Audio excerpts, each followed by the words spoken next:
हज़रात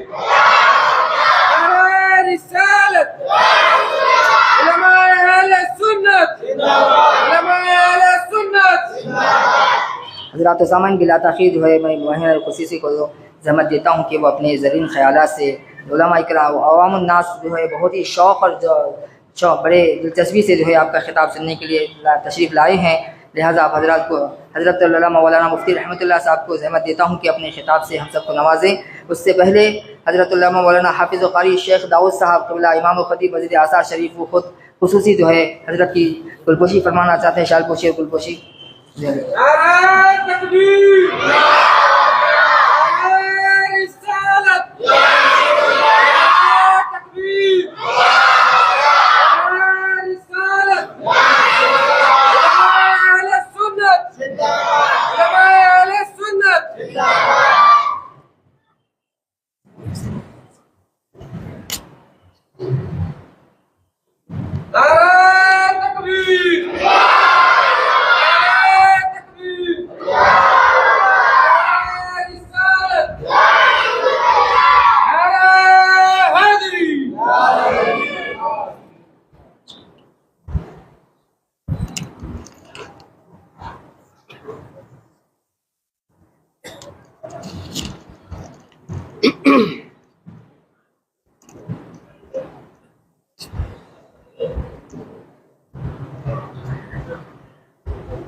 अल्हम्दुलिल्लाहि रब्बिल आलमीन वस्सलातु वस्सलामु अला सय्यिदिल अंबिया'i वल मुरसलीन व अला आलिहि व अस्हाबिहिल अकरमीन अल अफज़लीन अजमईन अम्मा बाद फ़क़ाल अल्लाहु तआला फ़िल क़ुरआनिल मजीद वल फ़ुरक़ानिल हमीद अऊज़ु बिल्लाहि मिनश शैतानिर रजीम बिस्मिल्लाहिर्रहमानिर्रहीम या अय्युहल्लज़ीना आमनू अतीउल्लाह व अतीउर रसूल व उलिल अम्रि मिनकुम सदक़ल्लाहुल अलियुल अज़ीम। वक़ाल तआला फ़ी शानि हबीबिही इन्नल्लाह व मलाइकतहु युसल्लूना अलन नबी या अय्युहल्लज़ीना आमनू सल्लू अलैहि व सल्लिमू तस्लीमा। अल्लाहुम्मा सल्लि अला सय्यिदिना शफ़ीइना हबीबिना मौलाना मुहम्मद व अला आलिहि व अस्हाबिहि व बारिक व सल्लिम।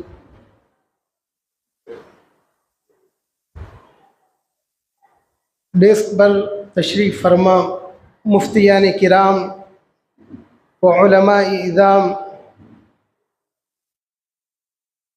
व इंतज़ामिया कमेटी अराकिन ज़ी एहतिशाम नौजवानान इस्लाम व नौनहानान अहले ईमान अस्सलामु अलैकुम व रहमतुल्लाहि व बरकातुहू।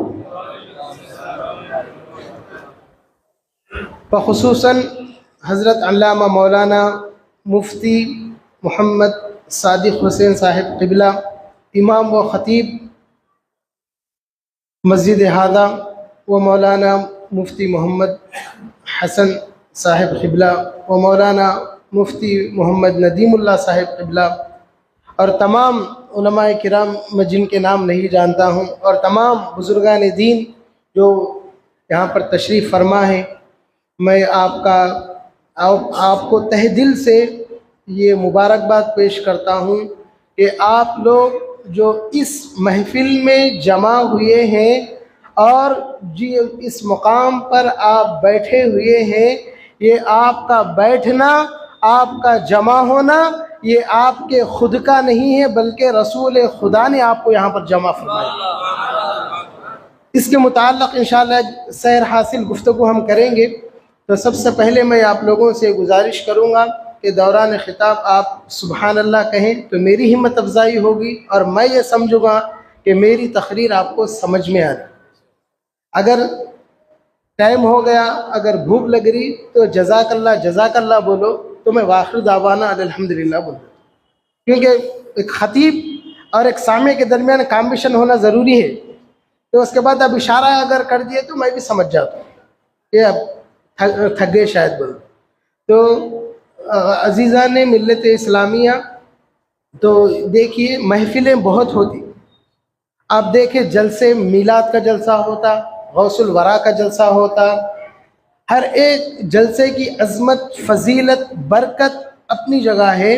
लेकिन ये जो महफिल है, मैं यकीन माने, मैं जैसे मौलाना मुझसे रब्ता करके फरमाए तो यकीन माने सबसे पहले मेरे दिल में ये ख्याल आया कि इमाम आज़म अबू हनीफ़ा का रहमतुल्लाह अलैह का कैसा ख़ास करम है यादगीर वालों पे, आपने महफिल सजाने का मौका अता फरमाया।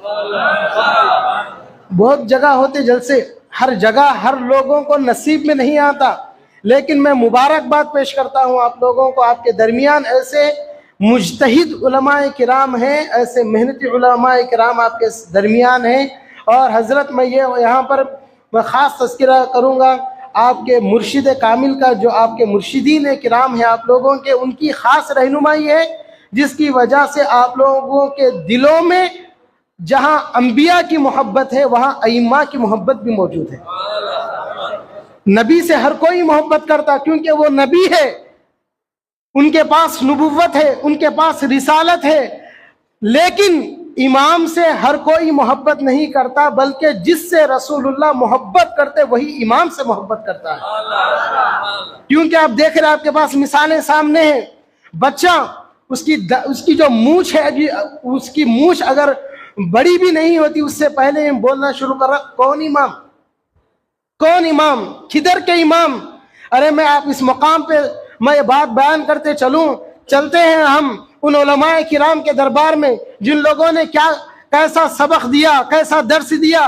कौन है वक्त के वो बड़े इमाम जिनको इमाम शाफई के नाम से लोग जानते हैं, जिनके बारे में कहा गया आप जब जिक्र करते हैं तो जिक्र के बाद आपकी कैफियत क्या तारी होती। तो इमाम शाफई ने कहा मैं रसूलुल्लाह पे दुरूद पढ़ता हूँ और जब तक मेरे दुरूद का जवाब रसूलुल्लाह के बारगाह से नहीं आता मुझे नींद नहीं आती। वो इमाम शाफई है, वो फरमाते हैं महफिल सजाते हैं, सजा के कहते हैं अपने शागिर्दीन को बिठाते हैं, उलमा है, हुफ्फाज है, फुक़हा है, फुक़हा करके कहते हैं ये नहीं कह रहे कुरान पढ़ो, ये नहीं कह रहे हदीस पढ़ो, बल्कि कहते हैं अइद ज़िक्र नुअमान लना, अइद ज़िक्र नुअमान लना। अरे मेरे तलबा तुम नुअमान बिन साबित यानी इमाम आज़म का तज़किरा करो। मेरे सामने किसका तज़किरा करो? इमाम आज़म का तज़किरा करो। जैसे कि आप लोग तज़किरा सुनने के लिए बैठे हुए हैं, फरमाते हैं इस तरह इमाम शाफ़ई कहा करते अइद ज़िक्र नुअमान, तुम इमाम आज़म नुअमान बिन साबित रज़ी अल्लाह ताला अन्हु का तज़किरा करो। तो तज़किरे से क्या होता है? तो कहा गया इन्ना ज़िक्रहु मिस्कुन, उनका जो तज़किरा होता है ये मुश्के अंबर के बराबर है। फिर फरमाया इज़ा कर्ररतहु यतज़व्वउ, आप जैसे जैसे इमाम आज़म का तज़किरा करते जाओगे, जैसे मुश्के अंबर को तुम रगड़ते जाओगे, जितनी खुशबू बढ़ती जाएगी। इमाम आज़म अबू हनीफा रहमतुल्लाहि अलैह के तज़किरे से खुशबू नहीं आती, बल्कि हमारे दिलों में जो बग़्ज़ और इनाद की गंदगी भरी हुई है वो गंदगी को साफ करके उनका जिक्र हमारे दिलों को मुनव्वर करता है। तज़किरे बहुत होते हैं। ये वो हस्ती है इमाम आज़म अबू हनीफा रहमतुल्लाहि अलैह के जिनका तज़किरा अइम्मा किया करते थे, जिनका तज़किरा मुहद्दिसीन किया करते, और जिनका तज़किरा रुए ज़मीन का हर वो बच्चा जो कुरान और हदीस पढ़ता है, जब तक उनका तज़किरा नहीं करेगा उनकी महफिल मुकम्मल नहीं होगी। इस मुकाम पे मैं मुबारकबाद पेश करूंगा नौजवानों का। ये यादगीर के नौजवान जो माशाअल्लाह इतनी बड़ी जुस्तजू के साथ इमाम आज़म अबू हनीफा रहमतुल्लाह अलैह का ये जो महफिल के लिए कोशिश किए हैं, मैं यकीनन मेरे दिल से दुआ देता हूँ अल्लाह उनके मुरादों को पूरी फरमाए, उनके जायज़ मकासद में कामयाबी अता फरमाए और उनके बच्चे, उनकी नस्लें अइम्मा की तकलीद में ज़िंदगी गुजारें और उसी तकलीद में इंतकाल करें। दुनिया से भी जाएं तो इमाम आज़म का मुज्जा अपने चेहरे पे, अपने सर पे सजाते हुए दुनिया से रुखसत हो। क्योंकि प्यारे इस्लामी भाइयों, ये आपका जो तज़किरा है बड़ा अजीम तज़किरा है। मैं आपके तज़किरे से पहले थोड़ा आपके शागिर्दों का तज़किरा करते हुए आगे बढ़ता हूँ और उसके बाद आपके तक़लीद की जो अहमियत व ज़रूरत है उसके मुताल्लिक़ भी आपके सामने बयान करता हूँ। अब देखें, चलें, उनके दो शागिर्द थे इमाम आज़म अबू हनीफा रहमतुल्लाह अलैह के। जैसे उनका नाम है नुअमान बिन साबित, उनका ये नाम है, लक़ब है इमाम आज़म। मुख्तसर आपके बात में जहन आने के लिए, बताने के लिए मैं बात फिर फरमाते हैं कि उनकी जो कुनियत है अबू हनीफा कुनियत है। कब पैदा हुए? आप 80 हिजरी में पैदा हुए, 150 हिजरी में आपका विसाल हुआ। 80 साल आपकी ज़िंदगी थी। फरमाते हैं 80 साल ज़िंदगी गुजारी लेकिन 80,000 मसाइल का हल फरमा दिया। ऐसा नहीं है कि मुख्तसर 80,000, ये वो मसले हैं जिन मसाइल का फुक़हा ने अपनी किताब में उसको जमा करके रखा, लेकिन उनके शागिर्दीन ने कहा हमें मालूम नहीं, हो सकता 80,000 ही नहीं बल्कि 80 लाख भी मसाइल आप हल फरमा देते। ये आपकी इल्मी शान है। चलिए, तो फिर फरमाते हैं इमाम आज़म अबू हनीफा रहमतुल्लाहि अलैह के शागिर्द हैं इमाम मोहम्मद रहमतुल्लाहि अलैह। क्योंकि शागिर्द की इल्मी सलाहियत से मालूम होता है कि उस्ताद की इल्मी सलाहियत का आलम क्या होगा। तो लिहाजा इमाम मोहम्मद रहमतुल्लाहि अलैह, कौन है इमाम मोहम्मद रहमतुल्लाहि अलैह? इमाम शाफ़ई के उस्ताद, ये वो है। अब बाज़ लोग क्या समझते हैं कि ये इमाम क्या है, ये इमाम कैसे है, इसके ऊपर इंशाअल्लाह मैं गुफ्तगू करूँगा। इनके शागिर्द इमाम शाफ़ई, और फिर कहा गया बाद के जितने भी हैं वो एक दूसरे के शागिर्द बने गए, लेकिन सबके इमाम और सबके उस्ताद इमाम आज़म अबू हनीफा रहमतुल्लाह अलैह। ये आपकी शान है। तो फरमाती इमाम मोहम्मद रहमतुल्लाह अलैह उनका जो दौर था, उनके दौर में आप किताब लिखना शुरू किए। तो किताब का नाम था अल जामिउ अल कबीर लिल इमाम मोहम्मद। वो जामे कबीर में फ़िक़ही मसाइल को जमा किए, अहादीस शरीफा का इस्तखराज फरमाए और कई चीज़ों को उन्होंने मुस्तहकम अंदाज में उसको जमा फरमाए। तो उस दौर के बादशाह को मालूम हुआ कि ये कौन है, ये क्या कर रहे। तो वो बादशाह गैर मुस्लिम था, जैसे कि आज लोग करते, मुसलमानों की हर चीज़ पर उनकी निगाह रहती। तो करके इमाम मोहम्मद क्या कर रहे, तो बादशाह गैर मुस्लिम था, उसको ये जहन में ये आया कोई मेरी सल्तनत के खिलाफ में कोई किताब लिख रहे हैं, नो मेरी बादशाहत के, मेरी ग़ीबत लिख रहे, नौज़ुबिल्लाह, ऐसा कुछ उनके दिल में ख्याल आया। तो उन्होंने कहा ये इमाम मोहम्मद को बुलाओ। तो बाजू वज़ीर रहते, वज़ीर ने कहा नहीं, उनको अगर बुलाएंगे तो अपने ज़ुबान से कुछ भी बोल सकते हैं, लेकिन आप क्या करिए का फ़अलई का अन यदउ लहू अव्वलन अन तुरसिल इलैहि लिकई युरसिल इलैका किताबहु। बोले कि आप उनको मत बुलाओ, पहले उनकी किताब को लाने के लिए कहो, जब किताब में वो जो लिखे हैं हम उनको दलील में पकड़ के उनको सजा देंगे। ये कहा गया। तो पैगाम पहुंचा। तो इमाम मोहम्मद रहमतुल्लाह अलैह ने क्या किया, इमाम मोहम्मद रहमतुल्लाह अलैह अपनी किताब को वो बहुत, जैसे कि बादशाह के हुक्म पे कहा गया, तो बादशाह के हुक्म पे वो लोग तैयार किए।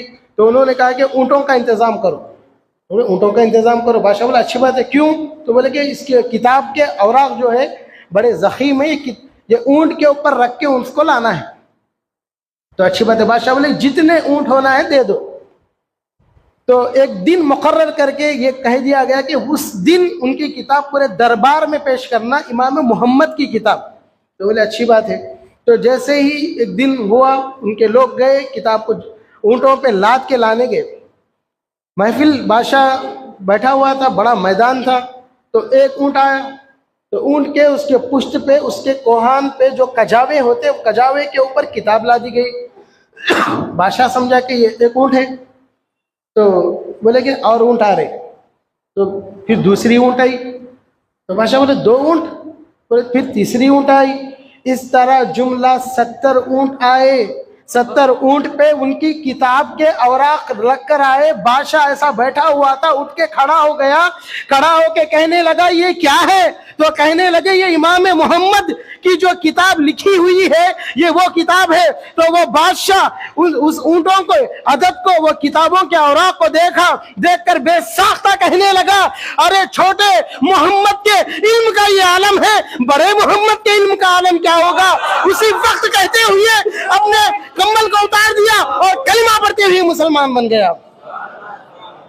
तो उसी वक्त कहने लगा अरे ये छोटे मोहम्मद का इल्म का ये आलम है, तो मदीने के ताजदार मोहम्मद मुस्तफा के इल्म का आलम क्या होगा? ये कहते हुए अपना जो ताज था फेंक दिया और फेंक के कहने लगा बादशाहत सल्तनत ये तख्तों में नहीं, बादशाहत और सल्तनत ये इमामों के खदमों में है। वो खदम पे गिर के कलिमा पढ़ लिया। तो लोग समझते तुम तकलीद करते, तुम बोलते इमाम आजम की तकलीद करते हो, इमाम आजम की तुम तकलीद करते हो। तो इमाम आजम की तकलीद नहीं करते, जाहिर में तुम्हें तकलीद इमाम आजम की दिखती है, हकीकत में हम तकलीद इमामुल अइम्मा मोहम्मद मुस्तफा की तकलीद करते हैं। तो प्यारे इस्लामी भाई भड़काया भटकाया यही जाता। तो इमाम तुम हनफी हो, तुम शाफई हो, तुम हम्बली हो, तुम मालिकी हो, अरे तुम पहले देखो ये कौन है, ये कि इनके सीने में क्या पड़ा हुआ है? अरे इमाम आजम अबू हनीफा ये वो मुकद्दस वो बाबरकत हस्ती है जिनके पीछे वो पहले बाद में जाते, पहले उनसे पहले हजरत अली की दुआ इनके पीछे जाती। उनके दादा हजरत नाम था साबित, उनके दादा का नाम था नोमान, उनके वालिद का नाम था साबित। फरमाते मेरे दादा हजरत मेरे वालिद को साबित रजी अल्लाह ताला अन्हु इमाम आजम के वालिद है। कहते हैं जैसे ही मेरा ये इमाम आजम के वालिद पैदा हुए तो सबसे पहले अली मुर्तज़ा रजी अल्लाह ताला अन्हु के बारगाह में लेकर रखे। तो अली मुर्तज़ा वो छोटे बच्चे को अपने गोद में लेते हैं, लेकर कहते हैं अरे नोमान इसकी आंखों में मैं नूर देखता हूं। तो आपने फरमाया क्या ये बड़ा इमाम बनेगा? फरमाया नहीं, इसकी नस्लें पूरी उम्मत को संभालने वाली है। तो प्यारे इस्लामी भाइयों आप एक मोटी सी बात बयान करता हूं। बहुत अपने आप को दावा करने वाले, अपने आप को सुपर पावर कहने वाले, कोरोना आया करे क्या? सब लोग घर में बैठ गए, छुप गए, अब नमाज पढ़ना नहीं पढ़ना। अच्छा नमाज पूरी हुकूमत पूरी दुनिया कहती है कि आपके चेहरे पे मास्क लगाओ, नमाज पढ़ना है पढ़ो, लेकिन तुम मास्क लगाओ। हर दिन हर मजहब रुक गया और जो अपने आप को हदीस वाले कहते हैं मसला बताओ मास्क के पहनकर नमाज किधर से पढ़ते हो? क्या बुखारी में मिलेगा? क्या मुस्लिम में मिलेगा? नहीं मिलता। आपको अपने सर को झुकाने के साथ साथ अपनी जात को झुकाकर इमाम आजम की किताबों के पास जाना पड़ेगा। इमाम आजम हर दिन रुक गया, ईसाई मजहब रुक गया, यहूदी मजहब रुक गया, दीन इस्लाम ये वो वाहिद मजहब था। काबतुल्लाह को रोकने की कोशिश किए, काबतुल्लाह खाली हुआ लेकिन उसका तवाफ खाली नहीं हुआ। एक या दो बल्कि जो भी करने वाला था वो तवाफ करते गया। पूरी दुनिया के लोगों से पूछा गया मसला कहां से लाए हो? तो उन्होंने कहा इमाम आजम, इमाम शाफई, इमाम मालिक और हम्बली की किताबों से यह मसला मिला, जिनके मसाइल जिनका इज्तिहाद काबतुल्लाह को नहीं काबतुल्लाह की इबादत की भी हिफाजत किया। नमाज पढ़े, बाहर नहीं निकलना, मास्क लगाओ। हदीस में मिलता है आपको मास्क का मसला। कोरोना से पहले आपको मालूम ही नहीं था मास्क है क्या। 2 रुपए में भी नहीं लेते थे, जब कोरोना आया तो बोले 100 रुपए में भी लेना शुरू करे। वजह क्या? ये कोरोना के बताया कि ये दुनिया की मसाइब के सामने तुमको झुकना पड़ेगा। लेकिन रसूलुल्लाह सल्लल्लाहु अलैहि वसल्लम जब ज़ाहिरी विसाल फरमा रहे थे तो आपने अल्लाह के उन आयतों को हमारे सामने रख के फरमाया अल-यौमा अकमलतु लकुम दीनकुम व अतममतु अलैकुम निअमती व रज़ीतु लकुमुल इस्लाम दीना। फरमाए दुनिया के बातिल दीन हो या ना हो उनका मजहब है, लेकिन दीन इस्लाम ये एक ऐसा वाहिद मजहब है जो कल भी मुकम्मल था, आज भी मुकम्मल है और क़यामत तक मुकम्मल रहेगा। तो प्यारे इस्लामी भाई खास कर आप बुजुर्ग लोग हैं, आपको तो मालूम है इमाम क्या है, ये बच्चों को नहीं मालूम। टारगेट आप लोग नहीं है। ये छोटे बच्चों को पकड़ते कॉलेजों में, पकड़ के बोलते कौन बड़े? बच्चे को क्या मालूम? अल्लाह बड़ा। उसके बाद कौन बड़े? घर में सिखाते रसूलुल्लाह पढ़े, अच्छी बात है। अब उसको जहन में डालते किसकी बात सुनना, अल्लाह की, फिर किसकी बात सुनना, रसूलुल्लाह की, अच्छा फिर किसकी बात सुनना, किसकी नहीं सुनना, ऐसा उसके दिमाग में डालते, दिमाग में डाल के बोलते अच्छा अब तुम क्या करना, रसूलुल्लाह की बात को सुनना, इमाम की बात। कौन इमाम? मस्जिद के इमाम ऐसा लाते वो लोग। इमाम साहब कौन है? कोई इमाम आजम, वो तो इमाम आजम भी नहीं बोलते वो लोग, बोलते इमाम अबू हनीफा। कौन है ये? क्यों मानना? इमाम शाफी कौन है? किस लिए मानना? ऐसा ला के बच्चों को बहकाते। प्यारे इस्लामी भाइयों, एक हदीस बुखारी शरीफ में जो आई हम आपके सामने, बाबुल फितन में है ये हदीस। फरमाते हैं जब क़यामत के करीब आप देखेंगे तो फरमाएं, रसूलुल्लाह के अल्फाज है, मेरे अल्फाज नहीं, चंद आवारा लड़के नौजवान दीन में दाखिल होंगे। दीन में दाखिल होकर जो जुमहूर उलमा बात करेंगे वो बात नहीं करेंगे, बल्कि अपने जुबानों से, अपने फिक्रों से वो फतवे देकर तुम्हारे दीन में दाखिल होकर तुम्हारे दीन को परागंदा करेंगे, मेरी उम्मत को परागंदा करेंगे। ऐसे लोगों से तुम बच के रहना। ये आपने फरमाया। कौन? रसूलुल्लाह सल्लल्लाहु अलैहि वसल्लम। जैसे मैं बोला इमाम मोहम्मद रहमतुल्लाह अलैह, फिर आज मौजू वक्त कम है, उन्वान बहुत वसी है, मैं आगे बयान करता हुआ चलता हूँ। एक बात, जैसे मैंने कहा कि इमाम मोहम्मद रहमतुल्लाह अलैह, इनके इल्म का ये आलम है, तो जिनके उस्ताद है इमाम आजम, अब समझो उनके इल्म का आलम क्या होगा, उनका मकाम क्या होगा, उनका मर्तबा क्या होगा। जब इमाम मोहम्मद रहमतुल्लाह अलैह से उन्होंने कहा कि तुम जब तक हाफिज कुरान नहीं बनोगे मेरे महफिल में नहीं तुम बैठ सकते। आप सुने 7 दिन के अंदर वो कुरान हिफ्ज करके आए, तो देख के सब तलबा ने कहा ये 7 दिन में कुरान कैसे तुम याद करे। तो चलो पूछते हैं इमाम मोहम्मद से, उनके शागिर्दीन, उनकी मिल्मी महफिल की बात वो बयान फरमाते हैं। 7 दिन में कुरान को याद करना ये मोहम्मद का कमाल नहीं था, मेरे उस्ताद इमाम आजम का कमाल था। उनकी महफिल की बरकत थी, अल्लाह मेरे दिल को इतना मुनव्वर कर दिया, कुरान पढ़ता गया, इमाम आजम की मोहब्बत को दिल में बसाता गया, उनकी मोहब्बत की बरकत से अल्लाह मेरे सीने में कुरान को महफूज कर दिया। अब सुने वाकयात, लेकिन इसकी जड़ को आप देखो मिलता कहाँ है। आज आप देखें माशरे में होता क्या है। आज बेटा बाप की इज्जत नहीं कर रहा, आज बहू सास ससुर की इज्जत नहीं करती। वजह है क्या? वजह है क्या इसकी वजह यह है कि इस्लाम की जो रूहानियत है इसको ये खत्म करना चाहते हैं। इनका मकसद ये नहीं है कि इमाम को छोड़ो, अरे ये तो बाप की टारगेट है। असल टारगेट ये है कि इस्लाम को कैसे परागंदा करना, कैसे बिखरना, कैसा टूटना। तो ये लोगों का फसाद है। एक वाकया मैं आपको हजरत खास कर यहाँ पर बताता हूँ कि जैसे इनके शागिर्दीन के बारे में चंद बातें बोल के मैं आपकी शान के बारे में आऊँगा। वो है कि उनके शागिर्द के बारे में बोलना खुद उनके अजमत के बारे में बोलना है। एक बात आपको मैं बयान करना चाहूँगा। हमारे उलमाए किराम है आपके सामने, हज़रत मौलाना मुफ्ती आज़म हिंद मुफ्ती अजीमुद्दीन साहिब क़िबला रहमतुल्लाहि अलैह जामिया निज़ामिया के वो वैसे मुफ्ती हैं कि तारीख़ में अल्लाह जिससे जो काम लेता, लेकिन हज़रत क़िबला से इतना काम लिया। हज़रत के फतवों को जब जमा कर रहे थे, हम महफिल आपकी मजलिस में हम बैठते थे, आपके घर में हम जाते थे, तो हम उनके फतवों को जमा करना शुरू किया था। तो उस वक्त किस वक्त हज़रत जब बाहयात थे, 1400 साल पहले 14 साल पहले हम उनके रिकॉर्ड को देखें तो उनकी उस उम्र में जो वो फतवा लिखे थे 90 जिल्द हो गए थे। कितने? 90 जिल्द। जो फतावा निज़ामिया ऐसे इनके 90 जिल्द हो गए, उतने थे। तो उनकी मुफ्ती साहब है, मुज्तहिद है, नेक सालेह है। फरमाते हैं मैं उसका रावी हूँ। बाज़ाब्ता मैं ये नहीं बता रहा हूँ कि उन्होंने बोले थे। मैं मुसाहब की महफिल में शागिर्द भी हूँ, उलमा भी शागिर्द हैं। कि महफिल में बैठे थे, एक दिन जोहर की नमाज का वक्त हो गया। जब ब्रेक का टाइम रहता, फतवे जब नहीं देते मुसाहब 1 बजे से 2 बजे तक, अब जो मुज़बानी देना है खाने का वक्त था, जोहर की नमाज पढ़ के बैठे हुए थे। हज़रत बैठ के आंख बंद किए हुए थे। तो मैं उसी वक्त हज़रत के सामने ये जिक्र किया, हज़रत मेरे दिल में ये ख्याल आ रहा कि कोई एक अनोखी बात आप मेरे को बताओ। मैं उनसे मुसाहब से जिक्र किया, ऐसी मेरे दिल में आया। बोला हज़रत एक अनोखी बात मेरे को आप बताइए। तो मुसब देख के मुस्कुराए, मुस्कुरा के ये बात बोले, जब तक जिंदगी में तुम जिंदा रहो इमामों की इत्तिबा को न छोड़ो। हज़रत ये बात फरमाए, क्योंकि उनके जुमले आपको मैं अमानत के तौर पर पहुंचा रहा हूँ। बोले जब तक जिंदा रहो इमाम की इत्तिबा को न छोड़ो, क्योंकि हम इमाम की इत्तिबा करते हैं तो अल्लाह हमारी जिंदगियों में बरकतें अता फरमाता, भटकने से बचाता। ये बात हो गई।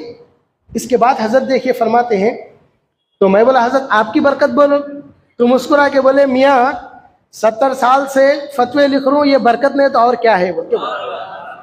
अच्छा, फिर मैं उनको खास रहता था, मुसाब जरा दूसरी बात बोलो। तो मुसाब देखे, मुसाब समझिए कि मैं क्या पूछना चाह रहा हूँ। तो मुसाब बोले कि देखो मैं एक बार फतवा लिख रहा था, एक फतवा लिखते एक नया मसला आया हमारे पास और हजरत की शान आप कभी गए तो उलमा को मालूम है, जब कोई फतवा पूछने आता था तो ऐसा बैठ के फतवा लिखते थे, लिखते वक्त बोलते थे वो फतावा तातार खानिया के जिल्दी नंबर 70 में 18वें सफ़े के 5वीं लाइन के अंदर ये लिखा हुआ है, वो निकाल के दो बोल के बोलते थे। इतना अजबर था उनका इल्म। मैं बड़ी मस्जिद में बड़ी अमानतदारी के साथ बोल रहा हूँ, ऐसा कोई गुलू नहीं है, कुछ भी नहीं। हजरत का विसाल हो गया, अल्लाह उनको जन्नतुल फिरदौस में जगह नसीब फरमाए। आपको बताना चाह रहा हूँ मैं, उलमाए निज़ामिया के पास अल्लाह का कैसा करम था, और फिर जो इमामों की इत्तिबा करते उनके जिंदगियों में अल्लाह कैसी बरकतें रहमतें अता फरमाता। तो फरमाए कि एक मसला आया तो हजरत देखे फरमाते कि मैं किताबों में देख रहा था, तलाश कर रहा था, मसला नहीं मिल रहा, आखिर कौन सी किताब में देखना समझ में नहीं आ रहा। तो मैं जामिया की मस्जिद में गया, जाके जोहर की एक वाक़या सुना रहे हजरत मेरे। मैं जामिया की मस्जिद में गया, जोहर की नमाज़ पढ़ के थक गया था, मैं लेट गया, क्योंकि मेरे बहुत फिक्र हो रही थी कि मसला कैसा मैं निकालना, क्योंकि मुज्तहिद का काम है, मुफ्ती का काम है, वो उस वक्त तक नहीं सोते जब तक कौम को सुकून की नींद नहीं सुलाते। ये मुज्तहिद की ये एक अहम आदत है। फरमाते हैं मैं सो गया, सो के मैं तलाश करने लगा, ढूंढ रहा था कौन सी किताब में है, कौन सी हदीस की किताब में है, कौन सी तफसीर की किताब में है, कौन सी फ़िक़ा की किताब में है, मैं तलाश कर रहा था। तो हज़रत क़िबला यहाँ पर रुक के फरमाते हैं कि खुदा की कसम मैं लेटा हुआ था तो क्या बात है, मैं देखता हूँ, मैं देख रहा हूँ ये नूर के पहाड़ सामने नजर आते हैं और ये नूरानी मीनार नजर आते हैं। तो उसी वक्त मैंने देखा मोहम्मद मुस्तफ़ा सामने तशरीफ फरमा है और फरमाते हैं अय मेरे बेटे अजीम तू परेशान क्यों होता है, देख ये किताब मैं तेरे सामने ला के रख रहा हूँ, इसमें देख ले, मसला हल कर ले, उम्मत की मुसीबत को दूर कर दे। तो फरमाते हैं उस वक्त हजरत मोहम्मद मुस्तफ़ा सल्लल्लाहु अलैहि वसल्लम तफसीर रूहुल बयान को इशारा फरमा रहे थे। तफसीर रूहुल बयान किताब जो है ये तफसीर की किताब है, इशारा करके मुस्कुराते हुए फरमाए कि ऐसा इशारा कर। तो मैं झट से उठ गया, उठ के जाके वो किताब को देखा, तफसीर को खोल के देखा, मसला उसके अंदर मिल गया। तो प्यारे इस्लामी भाई, ये शागिर्द की रूहानियत का ये आलम है, तो इमाम आज़म की रूहानियत का आलम क्या होगा। हम समझते आज ऐसा होता क्या, ऐसा तो ये इतने मसाइल निकले कैसा, ये आए कैसा। सरकार के दौर में तो इतनी चीजें नहीं थी, ये टेक्नोलॉजी नहीं थी, ये सोशल मीडिया नहीं था, ये इतने बीमारियां भी नहीं थी। कब मालूम हुई बीमारियां, अब मालूम हो रहा। Brain tumour, breast cancer, stomach cancer, throat cancer कब था, सरकार के दौर में था, नहीं मालूम था। लेकिन वो अगरचे था होगा, लेकिन मालूम उसकी तशखीस नहीं हुई, लेकिन तशखीस के साथ साथ वो बीमारी नहीं आई, बल्कि उसके साथ साथ कई मसाइल को भी लेकर आया। अब लोग बच्चे नहीं हो रहे, क्या कर रहे, टेस्ट ट्यूब बेबी से एक की मनी लेके दूसरे की मनी में रख के इसको बच्चे पैदा कर रहे। क्या सरकार के दौर में करते थे? अब हदीस का इसका मसला निकालते हैं। आप हदीस में मिलता आपको, टेस्ट ट्यूब भी मिलता आपको। शेयर मार्केट थी है सरकार के दौर में, तो अब शेयर मार्केट अब हदीस में आप निकालेंगे, आपको नहीं मिलता। कई ऐसे मसाइल हैं, तो ये मिन जुमला ये मसाइल बहुत है, लेकिन लोग ये दुनिया ये मसाइल को लेकर आती है, लेकिन ये इमामों की फ़क़ाहत, ये इमामों की ज़कावत, ये इमामों की फतानत, दुनिया रुक जाए और रुक जाने दो, लेकिन उम्मत को मसाइल में ये इमाम कहीं भी नहीं रोकते, बल्कि कुरान और हदीस की रोशनी में ये उम्मत के मसाइल को हल करके उम्मत को आगे बढ़ाते हैं। तो प्यारे इस्लामी भाइयों, ये था इमाम आज़म अबू हनीफा रहमतुल्लाह अलैह के शागिर्दों और उनके ताबईन का आलम। अब चलो आगे चलते हैं। अब फरमाते हैं कि इमाम आज़म अबू हनीफा रहमतुल्लाह अलैह के मुताल्लिक़ लोग अक्सर व बेशतर ये कहते हैं कि इमाम बुखारी ये किए, इमाम बुखारी उसको जमा करे। सबसे पहले आपको बात बयान करता चलूँ कि इमाम आज़म अबू हनीफा रहमतुल्लाह अलैह का जो दौर है वो बहुत पहले वाला दौर है इमाम बुखारी रहमतुल्लाह अलैह के दौर से। और इमाम बुखारी रहमतुल्लाह अलैह जो हदीस के अंदर यो जमा किए, देखो मकसद इमाम बुखारी की शान में कमी करना नहीं है, मकसद किसी मुहद्दिस को नीचे दिखाना नहीं है, बल्कि ये लोग जो नारा लगाते इमाम बुखारी बुखारी, इनको मालूम भी नहीं इमाम बुखारी खुद इमाम शाफई के ताबेदार थे। इनकी किताब जो लिखे आखिर में रख के बोलते हैं मैं इमाम शाफई का ताबे हूँ, और इमाम शाफई जैसे नमाज पढ़ते हैं मैं उस तरह नमाज पढ़ता हूँ, क्योंकि उनको मालूम है कि इमाम शाफई जो नमाज पढ़ रहे ये इमाम शाफई की नमाज नहीं होती, बल्कि रोज़े महशर के शाफिए रोज़े जशा अहमद मुस्तफ़ा सल्लल्लाहु अलैहि वसल्लम की नमाज है। ये समझते कि निस्बत करते इमाम शाफई की है, इमाम मालिकी की है, इमाम हम्बली की है। नए प्यारे इस्लामी हुए बच्चों, खासकर नौजवानों को ये कहता हूँ कि मैं बात बार बार कहता हूँ कि आपको अगर कोई बहका रहे हैं, भटका रहे हैं, आपके शहर यादगीर में जय्यद उलमाए किराम है आपके पास, अब उलमाए किराम के पास आओ, आके आप क्या करो, या आप उनसे मसाइल का हल मालूम करो, क्या है इसका मसला, क्या है ये मसला, कैसे आया, ये मसला कैसे निकलता, आप इसको आपके मुफ्तियान किराम से मसले को हल करो, लेकिन भटको मत। क्योंकि ज़िंदगी में हर एक बात, सबसे पहले एक बात मैं बात बयान करता चलूँ कि हज़रत इब्ने सीरीन रहमतुल्लाह अलैह की बात आ रही कि कौन है ये अल्लामा इब्ने सीरीन रहमतुल्लाह अलैह, अल्लाह ने इनको ख्वाबों की ताबीर का इल्म अता कर फरमाया था। जो ख्वाब हुआ करते, हर एक ख्वाब की अलग अलग नौइयत रहती, हर एक ख्वाब को हर कोई, जबकि हदीस में आया ये फरमाया गया ख्वाब की बात बोले जब तुमको कोई ख्वाब आए तो ऐसे लोगों के सामने बयान मत करो। फरमाया गया किससे बयान करना, तो बोले जो मुखलिस फ़क़ी आलिम होता उसके सामने अपने ख्वाब को बयान करो, और जो या वो शख्स के सामने ख्वाब को बयान करो जो ख्वाबों की ताबीर को जानता है, उसके बारे में आपके ख्वाब को बयान करो। हम उठ के बोलते अरे मैं ख्वाब आया था, ख्वाब अच्छे भी आते, ख्वाब बुरे भी आते, समझ गए ना। कभी कभी ख्वाब में डरते, हैबत से उठ जाते। औज़ु बिल्लाहि मिनश शैतानिर रजीम, ला हौला वला कुव्वता इल्ला बिल्लाहिल अलील अज़ीम, बुखारी शरीफ में आया। ये पढ़ के बाएं तरफ थूक के, मतलब थू करके सो जाओ। वो ख्वाब का जो बुरा असर है तुम्हारे जिस्म पे, अल्लाह इस दुआ की बरकत से आपकी जिस्म की हिफाजत फरमाए। ये बुखारी में आया। तो बोले कि अल्लामा इब्ने सीरीन रहमतुल्लाह अलैह ख्वाब की ताबीर को जानते थे। उनके पास आते थे हज़रत इमाम आज़म अबू हनीफा रहमतुल्लाह अलैह, उनके पास बार बार आके बैठते थे। लेकिन देखो अल्लाह कैसी नूरानियत का इल्म अता फरमाता, कैसी उनके दिलों को अल्लाह ताला ये अपने अनवार और तजल्लियात को उनके दिलों पे नाजिल फरमाता। इमाम आज़म अबू हनीफा रहमतुल्लाह अलैह आए, उनको एक ख्वाब आया था, उनको ख्वाब में वो बेचैन हो गए, वो परेशान हो गए। तो वो क्या कर रहे थे, वो ये एक जंगल में, रिवायतों में आया, एक जंगल में ये काटियों को छाट के जमा कर रहे थे। उनके हाथों पे खून लग रहा था, परेशान हो गए, बिलक गए, तड़प के उठ गए। आए इमाम इब्ने सीरीन रहमतुल्लाह अलैह के महफिल में, बड़े आके अदब से कहने की कोशिश की, दिल उनको उतनी हिम्मत नहीं दिया, फिर वापस जाने लगे। अब देखे अल्लाह वाले होते कैसे हैं। इब्ने सीरीन रहमतुल्लाह अलैह उनसे कहते हैं या अबा हनीफा क़िफ़ लिमाज़ा इन्नका ला तसअल अन रुयाक, अरे नोमान बिन साबित रुको, जो ख्वाब के बारे में पूछने तुम आए थे क्यों नहीं पूछो। तो बोले हजरत मैं उस ख्वाब को देख के डर गया, इमाम है फरमाने में डर गया और मुझे मालूम नहीं इसकी ताबीर है क्या।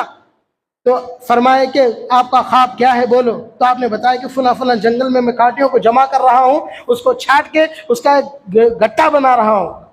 ये देख के इब्ने सीरीन रहमतुल्लाह अलैह मुस्कुराए मुस्कुरा के अल्लाह के हाथ दरबार में हाथ उठा के दुआ करे।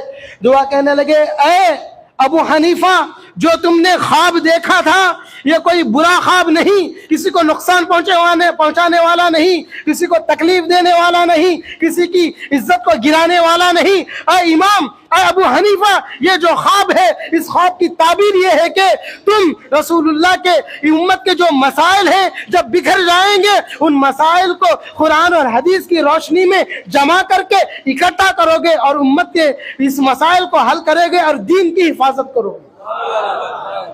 तो ये ख्वाबों में आके बताया गया कि आप इस उम्मत के दीन को आप जमा करोगे, यानी बिखरे हुए मसाइल हैं इसको तुम जमा करोगे, जमा करके इस दीन की तुम मदद करोगे। तो ये ख्वाब की ताबीर ये थी। तो इमाम आज़म अबू हनीफा रहमतुल्लाह खुश हुए, खुश होके फिर गए। गर्ज के जब जाना था, जैसे जैसे आपकी इबादतें बढ़ती गई, अल्लाह रूहानियत अता फरमाया। आपके उस्ताद मोहतरम हज़रत हम्माद रहमतुल्लाह अलैह, उनके पास इल्म हासिल किए। उसके बाद हज़रत जाफ़र सादिक रज़ी अल्लाह ताला अन्हु के पास गए, रूहानियत से वहाँ पर मुस्तफ़ीज़ हुए, रूहानी इल्म अल्लाह ने उनको नवाजा। और कहते हैं कि उनकी रूहानियत का आलम यह था, आपकी इबादत का आलम यह था कि रात में जब पढ़ना शुरू करते, इबादत करना शुरू करते, रात में सिर्फ 2 रकात पढ़ते। कितने? 2 रकात पढ़ते। एक रकात में 1 कुरान, दूसरी रकात में 2 कुरान। तो हम समझे कि 2 रकात इतनी कम क्यों पढ़ रहे? नहीं, 1 रकात में पूरी कुरान मुकम्मल फरमाया करते थे। और आपको मालूम है किताबों में आता है, जो बंदा जितनी ज्यादा कुरान की तिलावत करता है, अल्लाह ताला अपनी तजल्लियात के अनवार उसको दिखाता है। तो उनके शागिर्दीन उससे पूछे, क्या आपने अल्लाह के तजल्लियात का दीदार फरमाए? तो इमाम आज़म अबू हनीफा रहमतुल्लाह अलैह फरमाते हैं, मैं पूरी जिंदगी में 151 मरतबा अल्लाह के तजल्लियात का दीदार कर दिया। वजह क्या है? मामूली बात नहीं होती इमाम बनना, इमाम आज़म बनना। ऐसी पूरी दुनिया अपने पूरे दिलों को झुकाते हुए, सर को झुकाते हुए इमाम आज़म नहीं कही। कहने के पीछे उनकी कुर्बानियां, उनकी इबादतें, उनकी रियाजतें थी। फरमाते हैं कि इशा के नमाज के वजू से फजर की नमाज जुमला 40 साल अदा फरमाई। इबादत करने के लिए भी जिगर होना पड़ता, तनकीद करना एक लम्हे की बात नहीं है। बोलने वाले बोलते क्या है इमाम, अरे इमाम का जुमला भी अदा करते हो तो बड़े वजू बना के तुम जुमला अदा करो, वो वैसी हस्ती है। तो प्यारे इस्लामी भाई, तो इमाम आज़म अबू हनीफा रहमतुल्लाह अलैह जैसे ही देखो दुनिया जब आगे बढ़ते रहती तो चाहने वाले भी पैदा होते और मुखालिफिन भी पैदा होते, हासिदीन भी पैदा होते। अब हर मसले का कुरान हदीस की रोशनी में आप जवाब दे रहे थे। फरमाते हैं कि ये जो फ़िक़ा है, उनसे पूछा गया कि ये कुरान व हदीस रहने के बावजूद आप अब ये मसाइल का हल कैसे फरमा रहे हैं? तो आपने फरमाया, मैं ये जो मसाइल का हल करता हूँ ये मैं अपने से नहीं करता, बल्कि रसूल खुदा सल्लल्लाहु अलैहि वसल्लम ने फरमाया, अफजलुल इबादती, इबादतों में सबसे अफजल इबादत क्या है? आप बोलेंगे नमाज, आप बोलेंगे रोजा, आप बोलेंगे ज़कात, आप बोलेंगे हज। हर इबादत की अजमत फजीलत अपनी जगह, लेकिन यहाँ पर मुस्तदरक लिल हाकिम में यह हदीस है, यहाँ पर रसूलुल्लाह सल्लल्लाहु अलैहि वसल्लम ने फरमाया, अफजलुल इबादती, इबादतों में सबसे अफजल इबादत ये भी है अल फिक़्हु फिद्दीन, दीन के मसाइल में सोचना, ये अजीम इबादत है। तो इमाम साहब जो मसाइल को सोचकर आपके सामने बयान करते, ये रसूलुल्लाह के हुक्म से हुआ। और इसी तरीके से कोई हदीस मुझे याद आ रही है, कौन? हजरत इमाम अबू दाऊद रहमतुल्लाह अलैह, इमाम तिरमिज़ी रहमतुल्लाह अलैह, खतीब तिब्रीज़ रहमतुल्लाह अलैह अपनी किताब मिशकातुल मसाबी में इस हदीस को नकल फरमाए, लम्मा बअसहु मुआज़ इब्न जबल, जब रसूलुल्लाह सल्लल्लाहु अलैहि वसल्लम हजरत मुआज़ बिन जबल रजी अल्लाह ताला अन्हु को इलल यमन की तरफ भेज रहे थे, गवर्नर बना के भेज रहे थे, लियालम अहलहा, ताकि मालूम करें कि उनके वो यमन वालों के हालात क्या है, व यक़ज़ी बैनहुम बिल हक़्क़ी, और उनके दरमियान जाके हक़ के जरिए उनके मसाइल को हल करे। देखे कैसा अमल था। मुआज़ बिन जबल रज़ी अल्लाह ताला अन्हु जा रहे हैं, रसूलुल्लाह सल्लल्लाहु अलैहि वसल्लम उनके घोड़े के करीब ठहरे। मुआज़ बिन जबल रज़ी अल्लाह ताला अन्हु घोड़े से उतरते हैं, उतर के कहते हैं, या रसूल अल्लाह, आप हुक्म फरमाएं, मैं आपके बारगाह में हाजिर होता, आप यहाँ पर क्यों तशरीफ लेकर आए, आपको तकलीफ हुई? तो रसूलुल्लाह सल्लल्लाहु अलैहि वसल्लम ने फरमाया, नहीं आए मेरे मुआज़ बिन जबल, मैं ये चाहता हूँ कि चंद चीज़ें मैं तुमको बताऊँ ताकि तुम्हारे ज़रिए से आने वाली उम्मत को ये चीज़ें मालूम हो। तो फरमाया, बताइए या रसूल अल्लाह, क्या हुक्म है? तो आपने फरमाया, जब तुम यमन वालों के पास जाओगे, नए नए मसाइल तुम उनके देखोगे, उनके बातों को तुम सुनोगे, कैफा तक़ज़ी, कैसे उनके दरमियान फैसला करोगे, मसाइल का हल कैसा करोगे? फ़क़ाला, उन्होंने कहा, अक़ज़ी बि किताबिल्लाह, मैं कुरान करीम को देखकर उसके जरिए मसाइल का हल करूंगा। तो बोले, फ़इल्लम तजिद फ़ी किताबिल्लाह, अगर तुम किताबुल्लाह में उस चीज को तुमको नहीं मिलोगी कि तो क्या करोगे? क़ाला अक़ज़ी बिसुन्नति रसूलिल्लाह, फरमाया कि मैं अल्लाह के रसूल की सुन्नतों में मैं टटोलूंगा, मैं देखूंगा मसला हल मिलेगा तो इस हदीस को रखते हुए, दलील बनाते हुए, दलील शरई को रखते हुए मैं उसका हुक्म का इस्तेमाल करूंगा। तो बोले, फ़इल्लम तजिद फ़ी सुन्नति रसूलिल्लाह, अगर तुम हदीस में अगर तुमको नहीं मिलेगी तो क्या करोगे? क्योंकि हमारी जो अक्ल रहती, किताब के कुरान की 6666 आयतें हम बोलते, एक आयत के मफहूम का जो हक है हम नहीं समझ सकते, जो समझने वाला होता वही समझता। हदीस इतने हैं, इमाम बुखारी रहमतुल्लाह अलैह कितने 6,25,000 यानी 6,500 से ज़्यादा हदीसों को अपनी किताब में जमा फरमाए।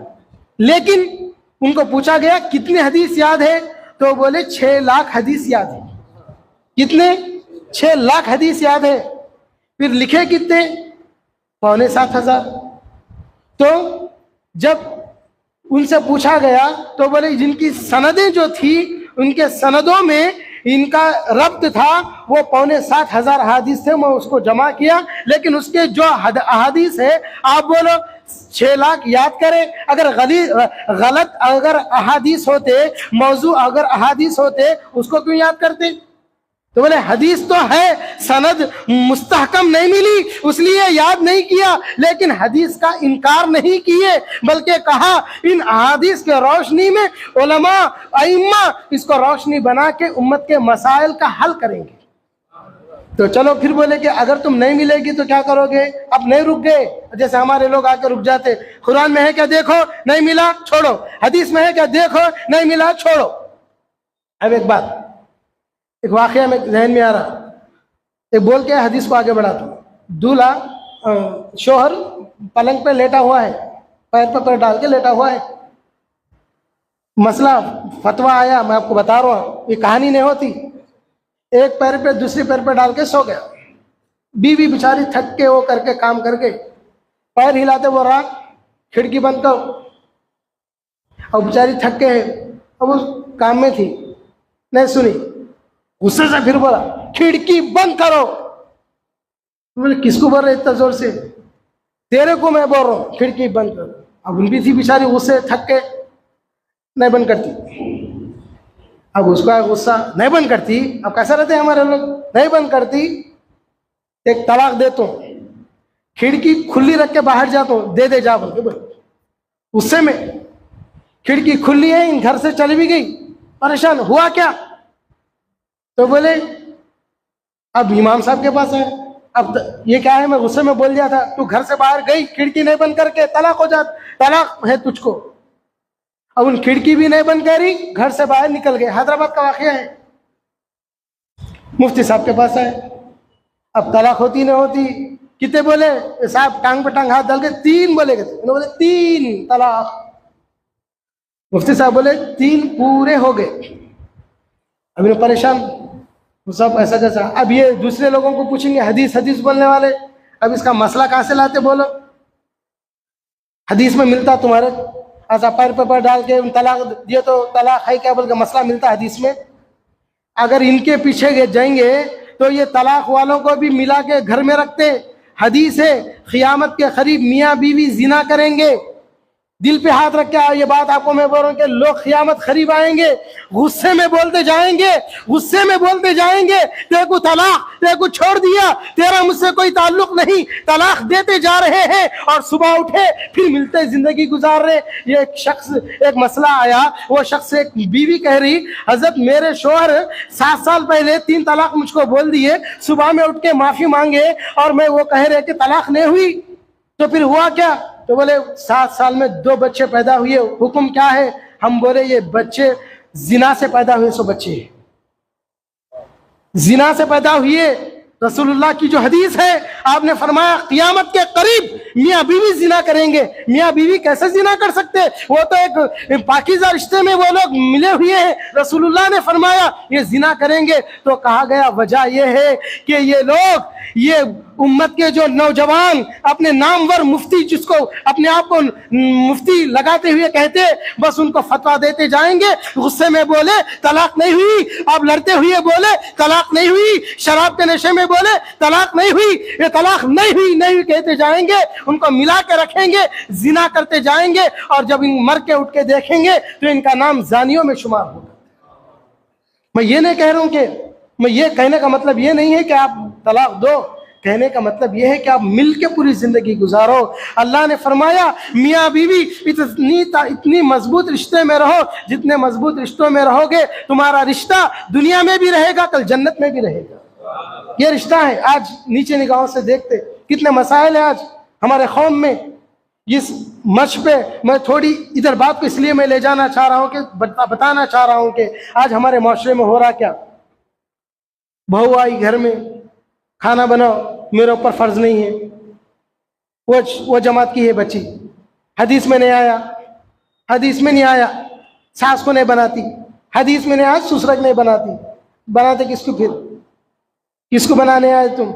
आपको ये नहीं बोल रहे कि आप आके गुलाम के सर का बनाओ, आपको ये नहीं बोल रहे कि आप नौकरानी है, बल्कि रसूलुल्लाह सल्लल्लाहु अलैहि वसल्लम ने फरमाया बच्ची का जब निकाह नहीं होता उसके हकीकी वालिदैन उसके वालिदैन है, जब निकाह हो जाता उसकी सास भी वालिदा बन जाती है और उसका ससुरा भी उसका वालिद बन जाता है। और उसका शोहर जो है, उसका शोहर के बारे में तो ये कहा, दुनिया में जिस औरत से उसका शोहर राजी हो गया, समझो उसका रब उससे राजी हो गया। ये रिश्तों की पाकीज़गी है, इस्लाम ने बताया। आज वो हदीस में नहीं है, ये हदीस में नहीं है, क्यों मानना, इधर क्यों मानना? ऐसा करते करते पूरी उम्मत को बिखर रहे हैं लोग। आप समझ रहे खाली नमाज के बारे में हो रहा है ये मसला? नहीं। आप समझ रहे नमाज में आके हाथ ऐसा बंध लिए? नहीं, इसमें नहीं है। बहुत घरों में घुस को देखो आप, मसाइल कितने, हमारे पास मसाइल आते देख के रूह तड़पती। बच्ची, वो बच्ची जो शादी से पहले इतनी अच्छी थी, अब शादी होकर आ गई, वो बच्चा वो जमात का था, हदीस बोलने वाला, अब बोला तू इसका खाना नहीं बनाना, उसका खाना नहीं बनाना। गार हिरा में रसूलुल्लाह सल्लल्लाहु अलैहि वसल्लम बैठे हुए हैं, वही आती है, कुर्बान जाए मक्का के सबसे ज्यादा मालदार खातून बीबी खदीजा आपकी ज़ौजे मोहतरमा है। अपने हाथों से रोटी बनाती है, रोटी बनाकर रसूलुल्लाह के बारगाह में पैदल चलते हुए आ रही है। रसूलुल्लाह सल्लल्लाहु अलैहि वसल्लम गार के ऊपर के हिस्से से देख रहे हैं, मेरी शरीक हयात खदीजा आ रही है। उसी वक्त जिब्राइल अमीन आते हैं, आकर खड़े होते हैं, खड़े होकर अर्ज करते हैं अस्सलामु अलैका या रसूल अल्लाह। इधर देखकर रसूलुल्लाह सल्लल्लाहु अलैहि वसल्लम ने फरमाया, जिब्राइल क्या बात है, इतनी अचानक तुम आ गए, क्या कोई वही नाजिल होने वाली है? कुर्बान जाए ये तारीख साज अल्फाज जिब्राइल अमीन कहते हैं, या रसूल अल्लाह, ये मेरा आना किसी वही के लिए नहीं है, मेरा आना इसलिए है, एक बीवी अपने शोहर के लिए अपने हाथ से खाना बनाकर रोटी बनाकर ला रही है। चाहती तो वो सवारी पे चलकर आ सकती थी, नहीं, वो पैदल चलते हुए अपने सरताज को खाना देने के लिए आ रहे हैं। तो अल्लाह ने फरमाया, जिब्राइल अमीन खदीजा सरकार से के पास पहुंचने से पहले तुम पहुंच जाओ और रब के तरफ से बीबी खदीजा को मेरा सलाम अर्ज करो। अल्लाह का सलाम मिलता है उस खातून को जो अपने शोहर के लिए अपने हाथों से रोटी बनाती है। आज जब ये नौजवान बच्चे ये टाई लगाते हुए, न इनके पास इस्लामी शियार है, न इस्लामी तरीका है, नमाज में ठहरते तो भी ऐसा ठहरते जैसे जंग लड़ने के लिए ठहरे हुए हैं, ऐसा पैरा पूरा ऐसा फैला फैला के। एक गांव का वाकया जरा बोलता हूँ। एक गांव है, गांव में पूरे इमामों के चाहने वाले हैं बेचारे, इमामों की नमाज पढ़ने वाले, अदब से ठहरते, क्योंकि नमाज है, अदब से ठहरने का मकाम है। एक आदमी ही नीच जो अपने आप को बोलने वाला, इमाम को नहीं मानता, गांव में गया। अब गांव वाले बेचारे, कोई 8 दिन में एक बार आता, कोई रोजाना आता, कोई तो साल में एक बार आता। अब ये जो बाजू ठहर गया था, साल में एक बार आया बेचारा, साल में एक बार आके ठहरा। अब इसको है कि नमाज अच्छा पढ़ के जाना, तो ये साल में एक बार आयो। अल्लाह सबको नमाज की तौफीक अता फरमाए। उन आके ठहरे बेचारे नमाज पढ़ने ठहरे। अभी ना के पैरा चीर चीर के ठहर रहा। अब उसको फिर चीर के भी नहीं ठहरते, बाजू वाले टच करना कहते, टच करके उन ठहरा, नमाज पढ़ रहा। देखा ये कौन पैर लगा रहे।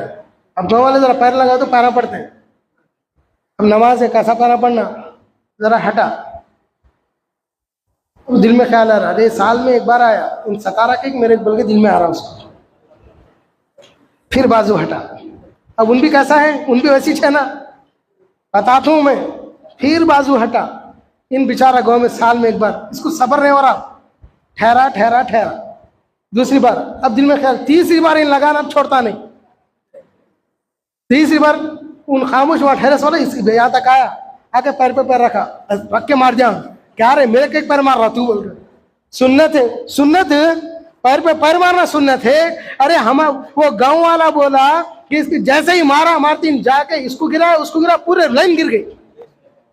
ये एक की वजह से सबकी नमाज टूट गई। उसको पूछे क्या कर रहा था, सुन्नत अदा कर रहा था। देखो गांव वाला था, लेकिन बात बड़ी पते की किया। ये कही कि सुन्नत बेदबी मेरी कर रहा, नमाज उनकी तोड़ रहा। ये कही कि सुन्नत बेदबी मेरी कर रहा, गिर के उनके ऊपर उनकी नमाज तोड़ दिया। ये सुन्नत नहीं होती, तेरी शैतानियत है, बोलते बोले।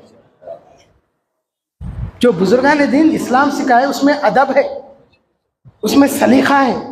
आप हजरत नक्शबंदी सिलसिले से कई लोग वाबस्ता हैं। आप देखें बुजुर्गान दीन क्या सिखाते, आपको अल्लाह का जिक्र ही नहीं सिखाते, बल्कि अल्लाह का जिक्र आपके दिल में छपाते। ये काम है। अब एक बात अलग है, जो छापने ले वाला छाप लेता, कॉपी करके रखने वाला कॉपी करने वाला था, तो वही बात अलग है, समझ गया ना। लेकिन औलिया अल्लाह जो देना है बराबर देते। अब बारिश बरस रही, ऐसा रखे तो पानी जमा होता, ऐसा रखे तो पानी जमा नहीं होता, ये अलग बात है हमारी। तो अल्लाह सबको अल्लाह के जिक्र की तौफीक नसीब फरमाए। तो गर्ज के बात ये आई थी, तो मैं बयान कर रहा था। तो फिर हुआ क्या, तो बोले मुआज़ बिन जबल रज़ी अल्लाह ताला अन्हु के, अब कुरान में नहीं मिला मसला, हदीस में नहीं मिला मसला, क्या करते, मैं वहां नहीं रहूंगा। कुरान रहता मसला नहीं मिलेगा, हदीस रहती, उस जमाने में तो जमा नहीं किए थे। अगर तुम कोशिश करके तो तुम्हारे जो याद है तुमको उसमें नहीं मिलेगा, तो क्या करोगे, कुर्बान जाए। आप फरमाते हैं इन्होंने ये नहीं कहा कि अतरुकू अल मसअलता, मसले को छोड़ दूंगा, खाली बैठूंगा, ये नहीं फरमाया। आपने कहा अजतहिदु बिराई वला आलू, मैं नहीं रुकूंगा, बल्कि मेरे जहन से कुरान और हदीस में जो मसाइल का जो इस्तेमाल, जो दलील दिए हैं, उसको सामने रखते हुए मसाइल का हल करूंगा। जैसे हल इमाम आजम अबू हनीफा रहमतुल्लाह अलैह फरमाते हैं। इन सहाबा से सीखे। आप बोलते पहले सहाबा के दौर में था क्या, सहाबा ऐसा करते थे क्या, तो बुखारी शरीफ की रिवायत है, ये अबू दाऊद की रिवायत है, जामी तिरमिजी में रिवायत है, मिशकातुल मसहबी में रिवायत है। फरमाया कि क्या करोगे, अज्तहिदु बिराई, मेरे में राय से सोचूंगा और दीन के मसाइल को सामने रखते हुए मसले का हल करूंगा। तो फिर हुआ क्या, ये जब देखे तो होना ये था, ऐ मुआज़ मेरी तुम कुरान को छोड़ते हो, मेरे हदीस को छोड़ते हो, ये नहीं कहा, बल्कि फरमाते हैं फतहल्लल वजहुल नबीयुल करीम, नबी अकरम सल्लल्लाहु अलैहि वसल्लम का चेहरा, उनका ये जवाब सुनकर चांद की तरह चमकने लगा। क्योंकि जब उमर बिन खत्ताब रज़ी अल्लाह ताला अन्हु वो जो इब्रानी नुस्खे लेकर आए थे तौरात के, तो रसूलुल्लाह का चेहरा गजबनाक हो गया था। सहाबा बोले ऐसा दिख रहा था जैसे कि अनार आपके रुखसाने मुबारक में निचोड़ दिया गया, ऐसा लाल हो गया था। वो खिलाफ था, इसलिए हुआ था। जब मुवाफिक था तो बोले चांद की तरह चमकने लगा, सरकार मुस्कुराने लगे, सरकार हंसने लगे। तो फिर इतना ही नहीं कहा, बल्कि आपने फरमाया अल्हम्दुलिल्लाहिल्लज़ी, तमाम तारीफें हैं उस रब के लिए, वफ़क़ा रसूलिल्लाह, जिसने अल्लाह के रसूल के कासिद को, अल्लाह के रसूल के ये आशिक को तौफीक दिया मसाइल का हल करने का। फिर फरमाया लिमा यर्ज़ल्लाहु व रसूलुहु, जिससे इनके इस काम पर अल्लाह भी राजी है, रसूलुल्लाह भी राजी है। अब बोलते वो कुरान के खिलाफ है, हदीस के खिलाफ है। अगर ऐसा होता तो ताजदार अंबिया सल्लल्लाहु अलैहि वसल्लम ये नहीं फरमाते उस बंदे से अल्लाह भी राजी है, रसूलुल्लाह भी राजी है, ऐसा नहीं फरमाते, बल्कि ये कहते लानतुल्लाहि अलैहि व रसूलुहु, ऐसा बोल सकते थे, नहीं फरमाए। कहने का मतलब ये है कि जिन जिन लोगों के दिलों में अल्लाह ताला इल्म के मीनारों को खोलता है, हर किसी को नहीं खोलता। रसूलुल्लाह की नजर इनायत जिन पर होती है उन पर ही इल्मी फैजान को जारी फरमाता है। तो चलिए अब आगे चलते हैं।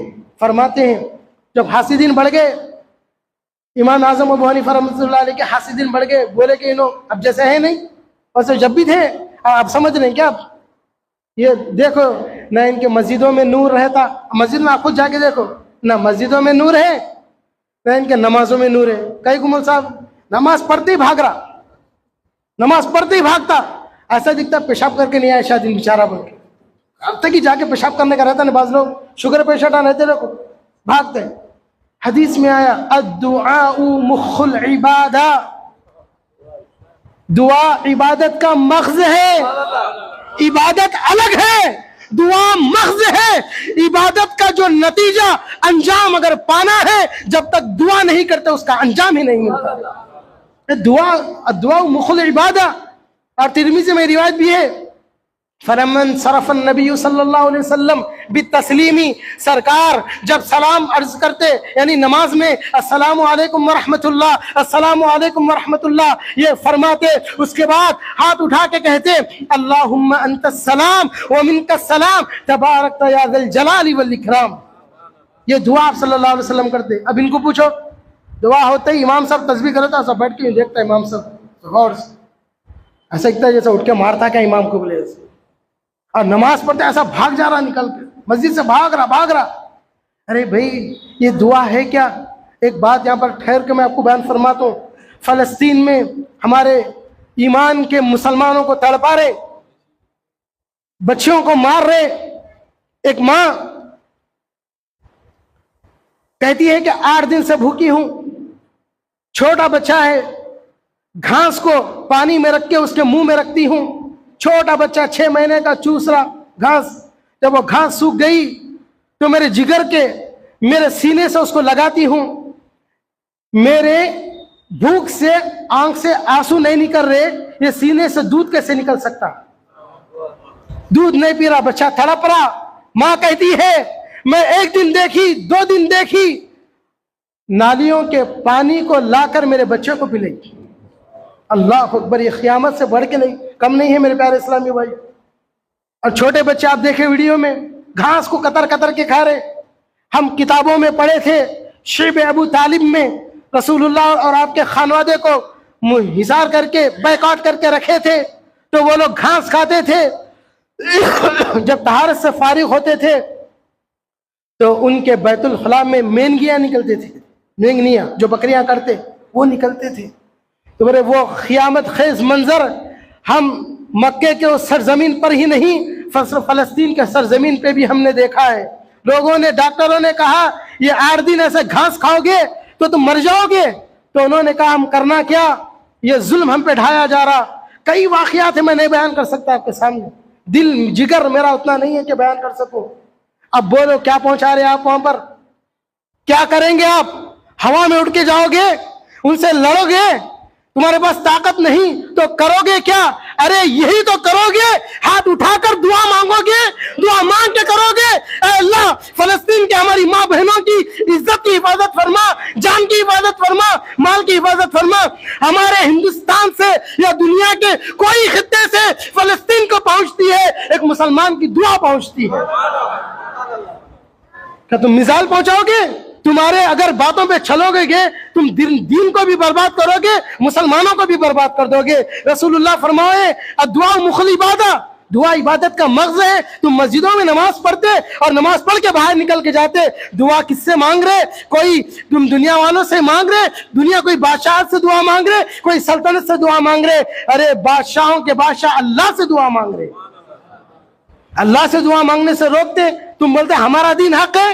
ये छोटे बच्चे, ये नौजवानों को नहीं मालूम, ये नौजवानों को पकड़ के बोलते दुआ नहीं करना, अच्छा पूछो, फिर बोलते नहीं नहीं मिलके नहीं करना, घर में जाके कर लेना या चलते चलते करना। ये मस्जिद क्या है? मस्जिद में करने से क्या तुम्हारी शान में कमी हो रही या तुम्हारी अजमत में कमी हो रही? अरे मस्जिद तो वो है, मस्जिद क्या है? अगर बंदा इबादत ना भी करे, बैठा हुआ है, अल्लाह के रसूल ने फरमाया नमाज के इंतजार में भी बैठेगा तो मैं उसको इबादत का सवाब अता फरमाऊंगा। ये मस्जिद ये मकाम है। दुआ यहाँ नहीं तो कहाँ बाजार में करें जाके? छोटे बच्चों के दीन को खराब कर रहे हम। ये बात नहीं है। अब ये बात भी आपको बयान करता चलूं कि ये जो फैज है हमारे जामिया निजामिया का, हम है बहुत सलीके से बोलते, लेकिन जब बोलने पे आते हैं ना अच्छे अच्छों की बोलती बंद कर देते। ये बात भी एक जहन में रख लेना। अक्सर लोग समझते हैं निजामिया वाले नहीं बोलते, नहीं। जब बोलना शुरू करें, देखो मेरे प्यारे इस्लामी, आज हम लोग बिखरे हुए हैं। हर सुन्नी की इज्जत करना, ये बात जहन में याद रखो। कोई भी जमात का, सुन्नी जमात है इज्जत करना, कोई भी जमात हो, वो वली इज्जत करो, ये वली इज्जत करो, सुन्नी है इज्जत करो। अब उनके हाथों को लेके सर पे रख लो। आज हम बिखरे हुए हैं, बोलते उन नहीं होते, इनो सही नहीं होते, इनो पक्के नहीं होते। अरे खुद का ईमान देखो, तुम्हारा ईमान कैसा है? दूसरे ईमान को तराजू में तोलने लगे तुम लोग। नहीं प्यारे सल्लल्लाहु, सुन्नी है, रसूलुल्लाह का नाम लेता है तो वो आशिक रसूलुल्लाह बनता है। तो एक दरमियान में जुमला आया था तो मैं बोला ऐसे ही, तो क्योंकि ये भी बोलना जरूरी है आजकल, नहीं बोल रहे तो किधर किधर की भटक जा रहे हैं हमारे लोग। तो गर्ज के तो इमाम ये बात आई थी तो मैं बोला था। तो अब देखो प्यारे इस्लाम, आप दिल में हाथ रख के बोलो, आप फलस्तीन में क्या पहुंचा रहे हैं? हम दुआ तो है ना पहुंचा रहे, क्या खाना पहुंचा रहे कंटेनरों से? नहीं, लेकिन तुम खाना पहुंचाओ कमाल नहीं होता, तुम कपड़े पहुंचाओ कमाल नहीं होता, तुम उनको दुआ पहुंचाओ, ये बाकमाल है। क्योंकि कोई चीज देते तो जरूरी नहीं है इखलास रहना, कोई दिखावे के लिए भी दे सकता। आप मस्जिद के कोने में बैठ के दुआ कर रहे हैं, अल्लाह फलस्तीन के मेरी माँ बहनों की, छोटे छोटे बच्चों की हिफाजत फरमा। कौन बोले तुमको कोई बोले? तुम्हारा ईमान तुमको जगा के कह रहा, रसूलुल्लाह की सुन्नतें तुमको बता रहे। ईमान उस वक्त तक कामिल ईमान नहीं बन सकता जब तक तुम अपने दूसरे मुसलमान के लिए भलाई की दुआ ना करो। अब दुआ के लिए रोकते, ऐसे कई चीजें बोलने बैठे तो रात हो जाती है हमारी। और उन्वान मेरा बहुत ज़्यादा वसी है तो उस एतबार से आगे बढ़ता हूँ। और एक चीज़ मसाइल का भी आपको मालूम होना, एक मसाइल ये है कि हज़रत इमाम आज़म अबू हनीफा रहमतुल्लाह अलैह के जो मुर्शिद थे वो थे हज़रत जाफ़र सादिक रज़ी अल्लाह ताला। आपके सोहबत में रह के 2 साल आप तरबियत पाए, रूहानी तरबियत। आपके खानवादे से थे हज़रत इमाम बाकर रहमतुल्लाह अलैह। उस दौर में रसूलुल्लाह के जो करबला की जो दास्तान है, आपके जो खानवादे से ताल्लुक़ रखते हज़रत बाकर रज़ी अल्लाह ताला थे। तो मालूम हुआ कि शहर में आप आए तो आप मिलने गए, कौन? इमाम आज़म अबू हनीफा। बहुत लतीफ़ बात है, आप सुनना। गए जाके 10 बोसी करे तो बोले मन अंता। इमाम बाकर बोले कौन है तुम? बोले अन नुअमान इब्न साबित। बोले हज़रत मैं नुअमान बिन साबित हूँ, अबू हनीफा मेरी कुनियत है। तो उनके कानों में लोग अलग अलग बातें बोल दिए थे, बोले इन्हों ऐसा करते ऐसा करते, ऐसा आप जैसा बोलते ना ऐसा करते वैसा करते बोले। तो आपने बोला आपके बारे में मैं कई चीज़ें सुना था, तो मुझे मालूम हुआ कि तुम हदीस को छोड़ के ख्यास पे चलते, ये सुना था। ये दर्स आप लोगों के भी मालूम है ना, नौजवान बच्चे सुनना आप, क्योंकि आपके कॉलेजों में यूनिवर्सिटी में आके भगाते, टोपी लगा ले, कैक लगा रहे टोपी। अब बेचारा टोपी लगा कर अदब से पढ़ रहा, अमामा लगा, कैक लगा रहे। अच्छा टोपी नहीं लगा के पढ़े तो क्या मुश्किल है? आप बोलो। लगा के पढ़ने में नहीं पढ़ने में बहुत फर्क है।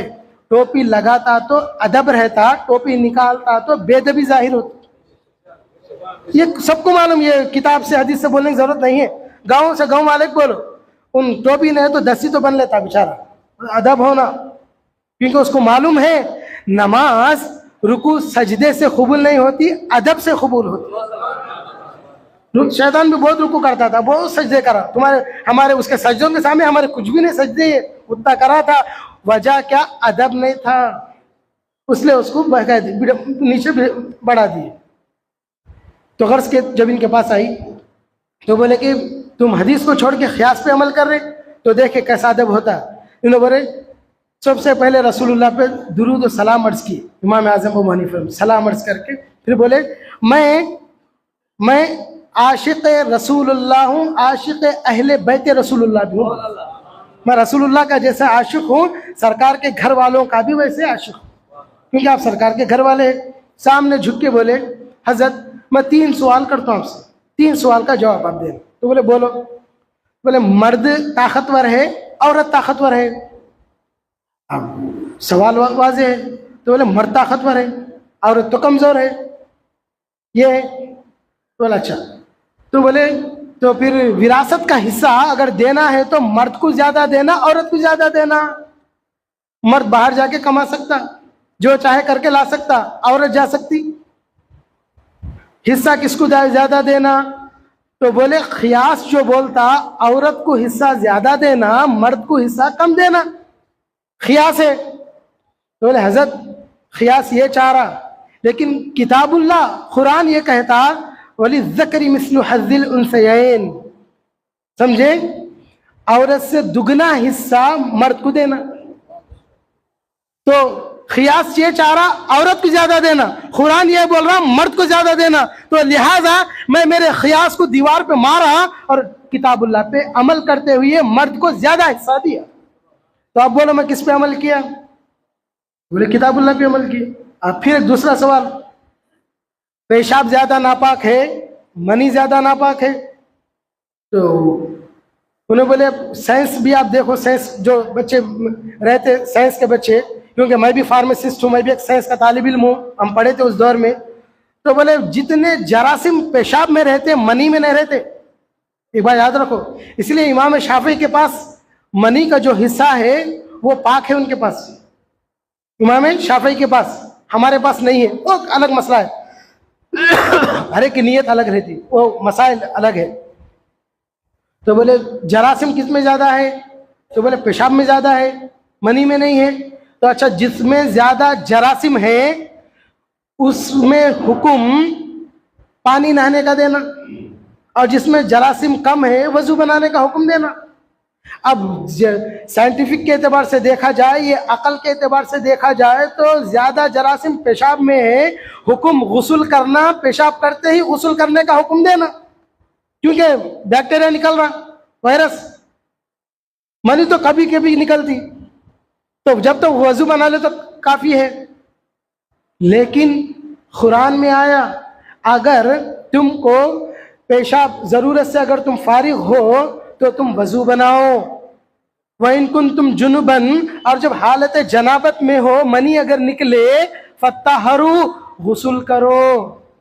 तो मनी पे गुस्ल करने का हुक्म कुरान में आया, पेशाब पे वजू बनाने का हुक्म कुरान में आया, लेकिन अकल पेशाब पे गुस्ल करने का हुक्म देती है, ये कियास ये मनी पे वजू करने का हुक्म देती है। लेकिन ये अबू हनीफा कुरान को सामने रखकर मेरे कियास को दीवार पे पटक के कहता है पेशाब पे वजू वाजिब होगा, मनी पे गुस्ल वाजिब होगा।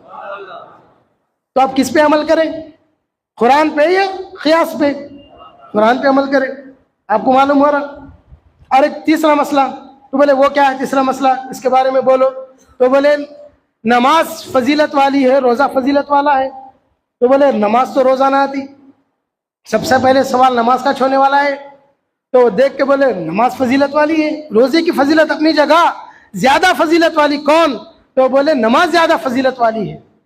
अच्छा, तो फिर बोले ये औरतों को जो माहाना पीरियड्स आते उनको नमाज नहीं पढ़ने का हुक्म जो आता है, नमाज से रुकने का जो हुक्म आता है, और रोज़ा उस हालत में नहीं रखने का हुक्म आता है। मिसाल के तौर पर कोई 6 दिन, कोई 8 दिन रहते, रुके हुए रहते, अय्याम ममनुआ में, अय्याम शरइया में ऐसे ये लोग रुके रहते, तो ताजदार अंबिया ने क्या हुक्म दिया? अकल तो ये कहता कि नमाज की खजा का हुक्म देना, क्योंकि नमाज फजीलत वाली है, नमाज छूट रही, दिन में 5 छूट रहे, नमाज की खजा का हुक्म देना, और अगर रोजे छूटे तो उसको माफ कर देना था। तो बोले नहीं, खियास तो ये चाह रहा था रोजे माफ होना, लेकिन बुखारी शरीफ की रिवायत है, हदीस में है, बीबी आयशा सिद्दीक़ा रज़ी अल्लाह ताला अन्हा से ये रिवायत है, मनक़ूल है, आपने फरमाया रसूलुल्लाह सल्लल्लाहु अलैहि वसल्लम ने हम जब हालत ममनुआ में, हालत हैज़ में होते हैं, हमको हुक्म दिया जब तुम पाक हो जाओ तो रोज़ों की खज़ा करो, नमाज की खज़ा मत करो। किसकी खज़ा है? रोज़ों की खज़ा है, नमाज की खज़ा नहीं है, जबकि फजीलत वाली चीज़ नमाज है। अकल बोल रही, खियास बोल रहा। लेकिन यहां पर अबू हनीफा कहता है, रसूलुल्लाह की हदीस को अबू हनीफा सामने रख के कहता है, अपने खियास को दीवार पे फेंक के कहता है रोजों की खजा होगी, नमाज की खजा नहीं होगी। तो इमाम आजम अबू हनीफा रहमतुल्लाह अलैह की ये फ़क़ाहत को आगे नहीं रखे, पहले हदीस को आगे रखे। ये समझते हम हदीस पे अमल करते, हम हदीस पे अमल करते नहीं। प्यारे इस्लामी भाइयों, जैसा कि मौलाना फरमा रहे थे मुफ्ती साहब क़िबला के रकात बांधना है। अब जैसा कि आपको मालूम है, अब ये चीज़ भी खास कर बयान करते हुए मैं आपको चल दूँ, मैं सऊदीया में 8 साल था। अब एक आम आदमी का जाके सऊदीया में रहना अलग, एक आलिम का और उसमें सुन्नी आलिम का रहना बहुत कमाल रहता है। खास कर मैं आपको बात बोलूँ, आप वहाँ जाके देखे, ये जो रहते ना ड्राइवरी करने जाते, ये घर के कामों में करने जाते, वो ऑफिस बॉय बन के जाते, ये लोग जाते सऊदी को देखते क्या कर रहा है, नमाज को नहीं देख रहे, सऊदी को देखते पहले। मुदीर मुदीर मुदीर मुदीर 5 शुबे थे तो खुश, मुदीर मुदीर मुदीर, मिनिस्ट्री में मेरी जॉब है वहाँ पर। ऐसा नहीं मैं खाली, मैं फार्मासिस्ट भी हूँ, मौलाना को मालूम, वहाँ की हुकूमत में मेरी जॉब है। मैं तारीफ नहीं कर ले रहा हूँ, ये फैज़ान शेखुल इस्लाम इमाम अनवारुल्लाह फारूक़ी रहमतुल्लाह अलैह, मैं ये कह रहा हूँ क्योंकि मैं उस जामिया से फारिग हुआ, मैं वहाँ जाके भी शेखों के सामने बाज़ाब्ता बयान करता था। अब शेख आता है ऐसा ठहर के, ऐसा ये ड्राइवर साहब भी जाके शेख को देख रहे, शेख को बाद में देख, पहले हदीस को देख, बाद में देखते। वापस आए, क्या कर रहे, पहले नमाज ऐसा पढ़ते थे ऐसा पढ़ रहे, सऊदीया में वैसे पढ़ते, वो देख के आके ऐसे ही पढ़ो। तो सऊदी क्या कुरान हदीस है क्या? वो सऊदी नहीं, उन हमारे जैसा मामूली आदमी है उन। हाँ, हमारे पास कुरान है, हमारे पास हदीस है, हमारे पास इजमाए उम्मत है, सहाबा के अक़वाल, उनके अमाल और इमामों के जो मसाइल हल है वो हमारे पास है। उनको हमारे सर का ताज हम समझते, बाद में सब कुछ। अब नमाज की बात हजरत फरमा रहे थे, एक रिवायत में आया सरकार तहत सदर रकात बांधे, ये रिवायत है। फौक़ सुर्रा, नाफ के ऊपर रकात बांधे, ये भी रिवायत है।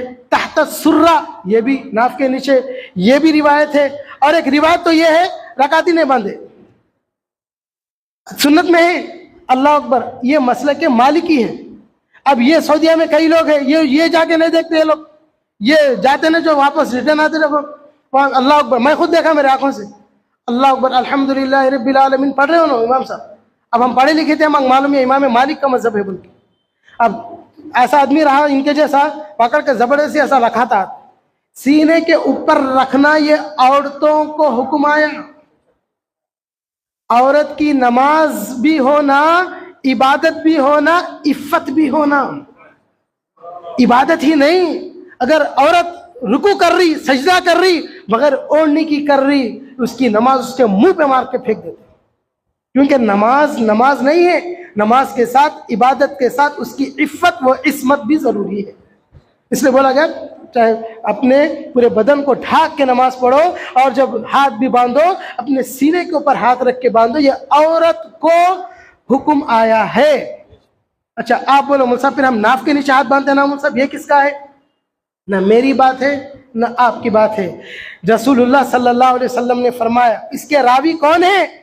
इसके रावी वो हस्ती है जिनके बारे में रसूलुल्लाह ने फरमाया, अना मदीनतुल इल्मी, मैं इल्म का शहर हूँ, व अलीयुन बाबुहा, अली उसका दरवाजा है।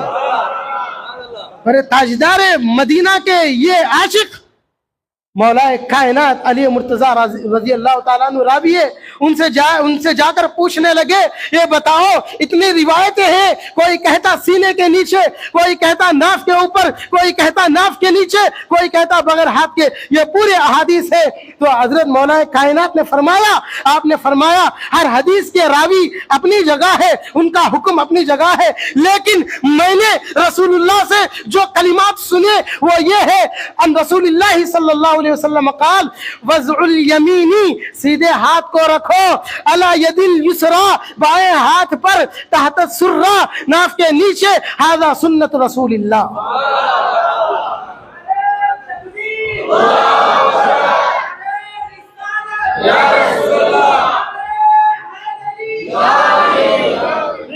तो प्यारे इस्लामी भाइयों, वक्त ज़्यादा हो गया और थोड़ा बोलो मुख्तसर। हाँ नहीं, मैं आप ये आपकी पब्लिक ऐसी बैठी हुई है, मैं और खुशी से बोलना दिल बोला। अल्हम्दुलिल्लाह ये आपकी तरबियत है। अक्सर होता क्या, मतलब आप ज़रा सब्र करो, खाने का इंतज़ाम भी है नहीं, खाना का इंतज़ाम, आपके इमाम साहब फिक्रमंद है, हमारे लोग ज़रा बोल के इशारा करें 9 बजे तक बोले। अब मेरे भी मैं थक के गाड़ी मैं ड्राइव करके आया, मुफ्ती साहब देखे, मैं खुद थक के हूँ, लेकिन आपका ईमान ऐसा ताज़ा है, मेरी तकरीर को ताज़ी कर दे रहा। नहीं यकीन मानो, मैं मस्जिद में बैठ के आपकी तारीफ करो तो मैं कुछ मिलने वाला नहीं होता ना, मैं आपको तो पहले देखा था, आप मेरे को देखे थे, बात, लेकिन ये ईमान का ताल्लुक है, ईमान का ताल्लुक। तो इंशाल्लाह 5 मिनट या 10 मिनट में बात को समझते, लेकिन उन्वान माशाल्लाह मेरे जहन में ऐसे आपको, आपके चेहरों को देख के मेरे हदीस याद आ रहे। यकीन माने आप, यकीन माने, ऐसा कोई ये नहीं, ये जो बीच मेरा असल उन्वान शुरू नहीं हुआ, मैं जो उन्वान सोच के आया वो शुरू नहीं हुआ मेरा भी, आपकी हरारत को देख के मेरा उन्वान हदीस में चले आ रहा, इधर उधर कुरान हदीस के बारे में मैं आपको बोल रहा हूँ, लेकिन पूरे उन्वान के तहत जा रहा। ये मजलिस की बरकत और इखलास का नतीजा है, ये याद रखो बात। मेरा कमाल नहीं होता, मेरा इल्म नहीं होता, ये कमाल है आपके इखलास का, आपके इमाम साहब के इखलास का। और दुआ है कि अल्लाह आपको, आपके औलाद को इमाम आज़म अबू हनीफा रहमतुल्लाह अलैह का मरते दम तक ताबे बनाए और क़ियामत में आपकी शफाअत हम सबको नसीब फरमाए। अच्छा, तो अब एक चीज़ मैं बात बयान करते चलो, और एक बात हदीस है वो मैं बात ख़ास कर बयान करने की कोशिश कर रहा था, वो ये है कि जल्दी जल्दी बोल दूंगा। एक साहिब रसूल सल्लल्लाहु अलैहि वसल्लम जंग को गए, दिन भर जंग लड़े, जब शाम में देखे तो कोने में पड़े हुए थे, पूरा जिस्म छन्नी छन्नी हो गया, इस्लाम के खातिर खून में लुत्फ थे। सहाबा देख के कहने लगे, अरे हमारे भाई यहाँ पर गिरे हुए हैं, उनको पकड़ के लेकर आए, उठा के लेकर आके रखे। रात, ठंडी रात, और अरब की आप ठंड देखे नहीं आप लोग, ये जो ठंड है कि अलग है। अब जो गए बाहर उनको मालूम रहता हूँ कि ठंड कैसी रहती, ऐसी थर्राहट में रखते, आपके फालिश कर देती, वैसी ठंड रहती। तो रात में लेटे हुई है, पूरा मरहम पट्टी हुई उनकी। जब सुबह हुई, अज़ा उधर बिलाल हबशी रज़ियल्लाहु ताला अन्हु अज़ा दे रहे, इनका दिल तड़पने लगा, बोले उधर अज़ा हय्या अलस सलाह की निदा आ रही है और इधर मैं सोया पड़ा रहूं, नहीं हो सकता। उठ के कहने लगे, ये बहुत सर्दी है, मेरा जिस्म ये जख्मी में चूर है। सहाबियों बताओ, मैं तो गांव का रहने वाला हूं, मुझे मसाइल नहीं मालूम, कैसे मैं क्या करूं? क्या मैं वजू बनाऊं? वजू अगर बनाऊंगा, मौसम ठंडा है, पानी ठंडा है, जिस्म पे जख्मी है, मैं नहीं बना सकता, करूं क्या? सहाबा ने कहा, फ़इल्लम तजिदू माअन फतयम्ममू, तयम्मुम कर सकता हूं। तो सहाबा बोले, कुरान में लिखा हुआ है पानी नहीं मिले तो तयम्मुम करो, पानी तो भरा पड़ा हुआ है, यहाँ पर मटकों में पानी है, ये कुएं में पानी है, तुम तो तयम्मुम नहीं कर सकते, वजू बनाना जरूरी है। अब वो सहाबा जाहिरी अल्फाज को देख के कहने लगे, अब वो सहाबी मजबूरन वो पानी लेके वजू बनाए, तड़प रहे थे, अब तकलीफ हो रही थी, फिर भी वजू बनाए, फजर की नमाज अदा किए, कुछ देर हुई, उनकी रूह कब्ज हो गई, नमाज के बाद रूह कब्ज हो गई।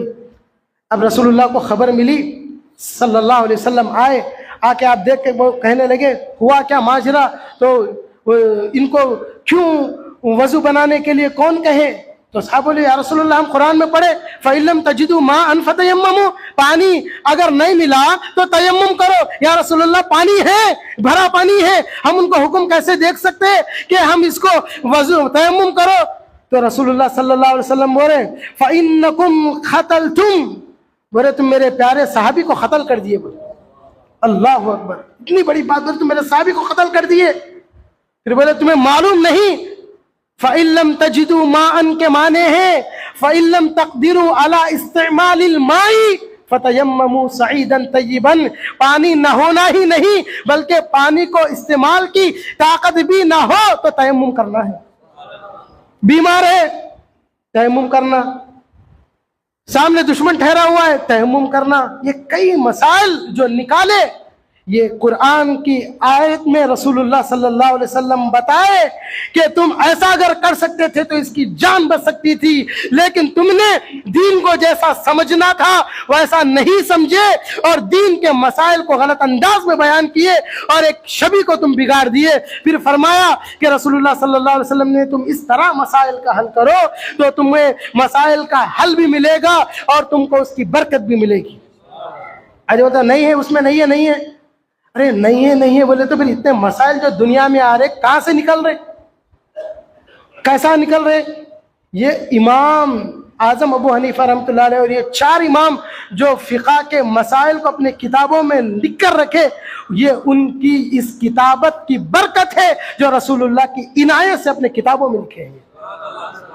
और एक बात, वो बात ये है कि हजरत एक बात मसला है, मैं आपको बयान करते चलूँ। वो मसला ये है कि हज़रत सदरुश्शयूख़ रहमतुल्लाह अलैह, हज़रत सदरुश्शयूख़ रहमतुल्लाह अलैह का एक वाक़या मैं बयान करके बात को समेट लेता हूँ। वो ये है कि हज़रत सदरुश्शयूख़ रहमतुल्लाह अलैह जामिया निज़ामिया के एक बड़े मुअतबर आलिम जलील, अफजलगंज की मस्जिद है जामे मस्जिद, वो जामे मस्जिद में सूरह फातिहा की तफसीर 4 साल करे। कितने? 4 साल तफसीर करेंगे पूरी सूरह फातिहा की तफसीर, खाली एक सूरह फातिहा की। हम 7 आयत हैं बोल के खाली 7 सेकंड में 4 सेकंड में पढ़ लेते, नहीं नहीं, पूरे 7 साल करके। वैसी मुक़द्दस बाबरकत हस्ती है, उनके सामने इस इलाके में एक बात को ख़त्म कर देता हूँ, उसके सामने लाए, उनके सामने एक चीज़ आई, एक शख्स आया, जैसे कि आप अपने हज़रत के पास जाके बोलते तो उनके पास बोले हज़रत एक ख्वाब देखा, इसका ताल्लुक़ फ़िक़ा से है, इसका ताल्लुक़ तक़लीद से है, इसका ताल्लुक़ उसकी अहमियत और ज़रूरत से है।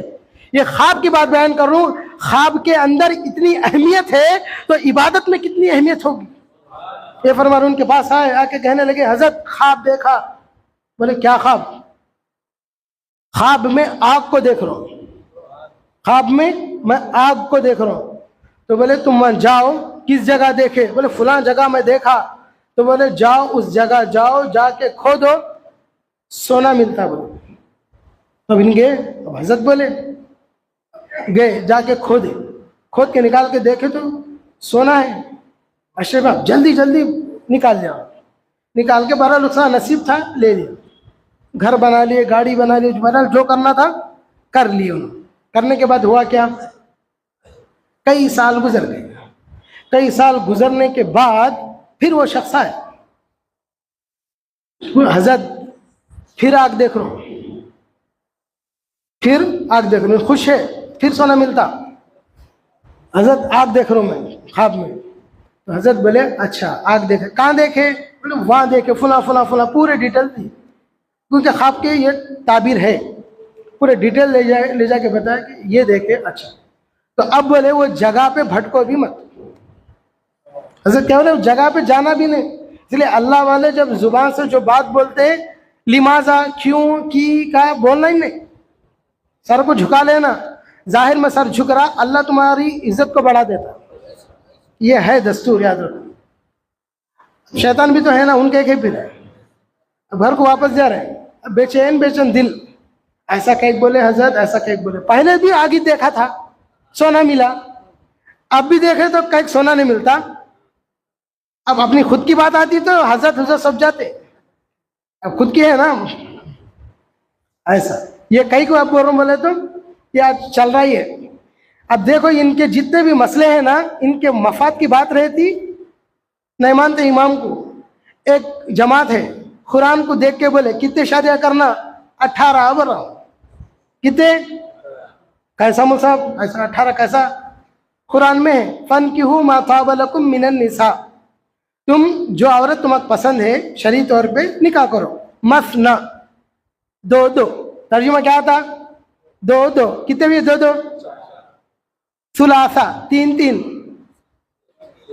6-6, 3-3 कितने, 4-6, रुबा 4-4 कितने भी? बात पीछे से मुंडी निकाल के बोला 18 नहीं 19, वो शरीयत में जो जायज है नहीं, वो फिर कहां से बोल रहे हैं ना? कुरान से बोल रहे हैं, तर्जुमे को देख के। अब ये इसलिए मैं खास कर ला के बोला, बच्चे यूट्यूब में जाते जाके देखते मारता हूँ। छोटे बच्चे तो ये इतने छोटे बच्चे हैं, हमारी बच्ची पकड़ के बोलती कुरान, कुरान सामने है, वॉइस रिकॉर्डर है, देखे आपको मालूम है ना, इतना आसान है। अभी ना बोलते इमाम को कहीं जाते, आलिम के पास कहीं जाते, यूट्यूब को पकड़ लो, जैसे देखे नहीं, और जीपीआरएस के ऊपर भरोसा करके गूगल मैप में गया करते, जाके तो सामने बखड़ा है। पहले रोड थी, अब नहीं, खबर बना के गड़ा बना दे, उसके ऊपर भरोसा करे तो वो वहां ले जाता। तो अब यूट्यूब पे कौन है, क्या है, कैसा है, मालूम ही नहीं हमारे लोगों को। बोलते नहीं तर्जुमा मिल जा रहा। तो इन देखे, ये जमात का नाम नहीं बोल रहा क्योंकि अब समझ जाना, 18 नौज़बिल्लाह 18 शादियां जायज़ बोल रहे हैं, जबकि रसूलुल्लाह खुद उतनी शादियां नहीं करते। तो हम कहने का मतलब, जब तक तुम किसी इमाम की इत्तेबा नहीं करते, दीन को समझना तो दूर की बात है, दीन के दरवाजे तक भी नहीं पहुंच सकते। अच्छा एक बात, वो बात जो बोल रहा था हजरत क़िबला के बात, बोले ना नहीं जाना। अब रास्ते में जाते जाते जाते दिल में ख्याल आ रहा, कई बोले हजरत ऐसा, कई बोले हजरत ऐसा, कई बोले हजरत, शैतान है था ना, जाते जाते जगह इधर ही से कंट्रोल नहीं हो रहा। एक बार जाके खुद को थोड़ा खोद लेके दिली तसल्ली की वजह से घर को चले जाता हूँ, बोल के गया, सब लेके गया, खोद रहा खोद रहा खोद रहा, खोद के थक गया, थक के पलट के देखा तो अज़ा है नाक साहब, डस दिया, मर गया। वो हुए सो वाक़या है, कहानी नहीं होती, डस दिया। दहुम हुआ चहलुम हुआ, उनके वारिसीन हजरत के पास आके बोले हजरत बताओ, पहले सोना मिला था, अब सोना नहीं मिला, वजह क्या है? जब भी आग देखा अब भी आग देखा, जब सोना अब ये शाम, वजह क्या है? तो बोले पहले जब वो ख्वाब देखा था वो सर्दियों का मौसम था, सर्दियों के मौसम में आग फायदा देती, सब लोग आके जाके बैठते, सेकते, सेका लेते रहते, फायदा दी, सुकून मिल रहा, हीटर लगा के बैठे, सुकून है। तो बोले ये आग सर्दियों के मौसम में फायदा देती तो सोना उसको फायदा देता, इसलिए मैं उसको बोला वहां सोना मिलता, तो सोना मिल गया। अब ये दूसरा जो ख्वाब देखा था, ये सर्दियों का मौसम नहीं था, गर्मियों का मौसम था।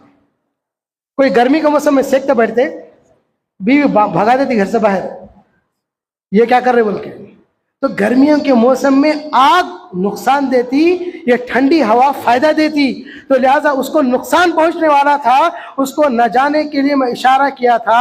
अब इस मुकाम पे ठहरो, जो नसीब था उसका हो गया। अब देखे, हम जो रातों में ख्वाब को देखते, ख्वाब की हकीकत नहीं है, ख्वाब दीन में दलील नहीं है। एक बात याद रखो, आपका ख्वाब किसी वली का भी ख्वाब हो, ये दीन में दलील नहीं है, उससे कोई हुक्म नहीं निकाल सकते। लेकिन ख्वाब को समझने के लिए एक वली, एक आलिम की जरूरत पड़ती है। जब ख्वाब को समझने के लिए एक आलिम की जरूरत है, तो दीन को समझने के लिए इमाम नहीं, इमाम आजम की जरूरत होती है। वाखिर दावाना अल्हम्दुलिल्लाहि रब्बिल आलमीन, सल्लल्लाहु अला मुहम्मद सल्लल्लाहु अलैहि वसल्लम।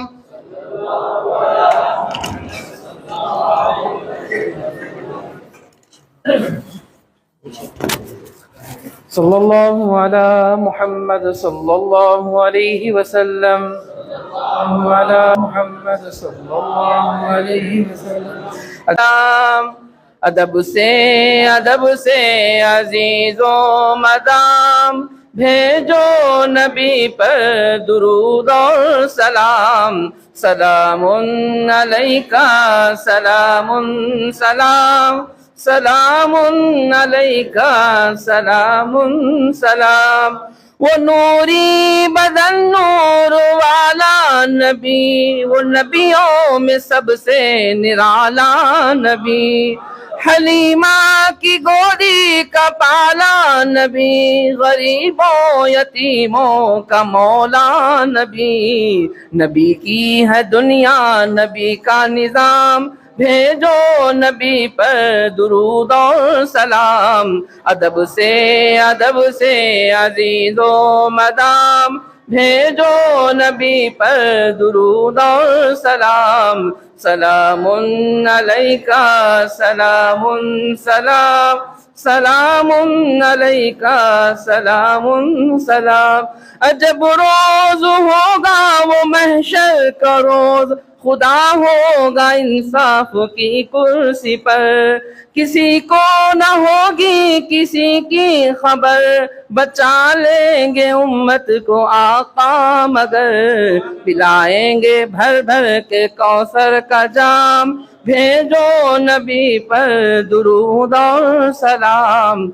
अदब से अजीजो मदाम, भेजो नबी पर दुरूद और सलाम। सलामुन अलैका सलामुन सलाम, सलामुन अलैका सलामुन सलाम।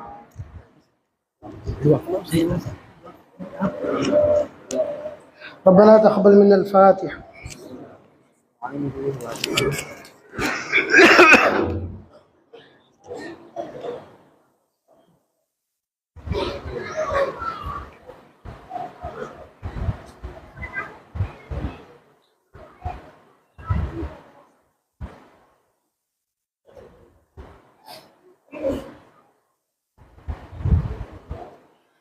इन्नल्लाह व मलाइकतहु युसल्लूना अलन नबी या अय्युहल्लज़ीना आमनू सल्लु अलैहि व सल्लिमू तस्लीमा। अल्लाहुम्मा सल्लि अला सय्यिदिना शफ़ीअना हबीबिना मौलाना मुहम्मद व अला आलिहि व अस्हाबिहि व बारिक व सल्लिम। ऐ परवरदिगार आलम, जो इस महफिल का इनेकाद किया गया है मौला, हमारा कहना, हमारा सुनना, हमारा बैठना कबूल फरमा। ऐ अल्लाह, इसका अज्र सवाब हज़रत इमामुल मुज्तहिदीन, सिराजुल उम्मा, काशिफुल उम्मा, इमाम आज़म अबू हनीफा रहमतुल्लाह अलैह को इसका अज्र सवाब पहुँचा मौला। अल्लाह, उनका फैज़ हम तमाम मुमिनीन पर जारी व सारी फरमा। अल्लाह, इस महफिल में, इस जलसे में जो भी लोग मुआविन ताउन किए हैं मौला, उन तमाम लोगों की कमाइयों में बरकतें अता फरमा। अल्लाह, उनके मुरादों को पूरा फरमा, उनको सेहत व तंदुरुस्ती अता फरमा। अल्लाह, उनकी कमाइयों में बरकतें अता फरमा, उनके औलाद को, उनके घर वालों को सेहत व तंदुरुस्ती अता फरमा। अल्लाह, उनके घरों को खुशियों से भर दे मौला, उनके घरों में दीन के माहौल को पैदा फरमा मौला। अल्लाह, जो भी लोग इस महफिल में हाथ उठाकर दुआ मांग रहे हैं, जो हाजिर हुए हैं मौला, हर कोई हाथ उठाकर दुआ मांग रहा है। उनके दिल में उनकी जो दुआ है मौला, उस दुआ को तू जानता है मौला। कोई बाप अपनी बेटी की शादी के लिए हाथ उठाया हुआ है, कोई अपनी सेहत के लिए दुआ उठाया है मौला, कोई अपनी तकलीफ़ को दूर होने के का मुतमन्नी है अल्लाह, कोई अपने बच्चे की नौकरी के लिए हाथ उठाया हुआ है गर्ज के मौला, कोई तेरे रसूल की मोहब्बत और रज़ा के लिए हाथ उठाया हुआ है मौला। इन तमाम लोगों के दिलों को, राज़ों को जानने वाले रब, इन तमाम लोगों की दुआओं को कबूल फरमा, इनके मुरादों को पूरी फरमा। अल्लाह, हमें अइम्मा व मुज्तहिदीन का ताबेदार बना मौला, उनका अदब बजा लाने की तौफीक अता फरमा। अल्लाह, हमें रसूलुल्लाह का सच्चा और पक्का आशिक बना। ऐ मेरे मौला, हमें नमाज़ों और अहकामात पर पाबंदी करने वाला बना। ऐ परवरदिगार आलम, इसी तरह हमें दीन का दाई और कौम का कादिम बना। अल्लाह, इसी तरह दीन के कामों में आगे बढ़ चढ़ कर हिस्सा लेने की तौफीक अता फरमा। अल्लाह, फ़लस्तीन के मुसलमानों की जान, माल, इज़्ज़त व आबरू की हिफाजत फरमा। अल्लाह, उनकी गैब से मदद फरमा। अल्लाह, जैसे जंग बदर में फ़रिश्तों को भेज कर तू मदद फरमाया है मौला, उन मजलूमों पर मौला फ़रिश्तों को भेज कर उनकी मदद फरमा। अल्लाह, हमें दीन को सही तरीक़े से उस पर मुस्तहकम अंदाज में चलने की तौफीक अता फरमा।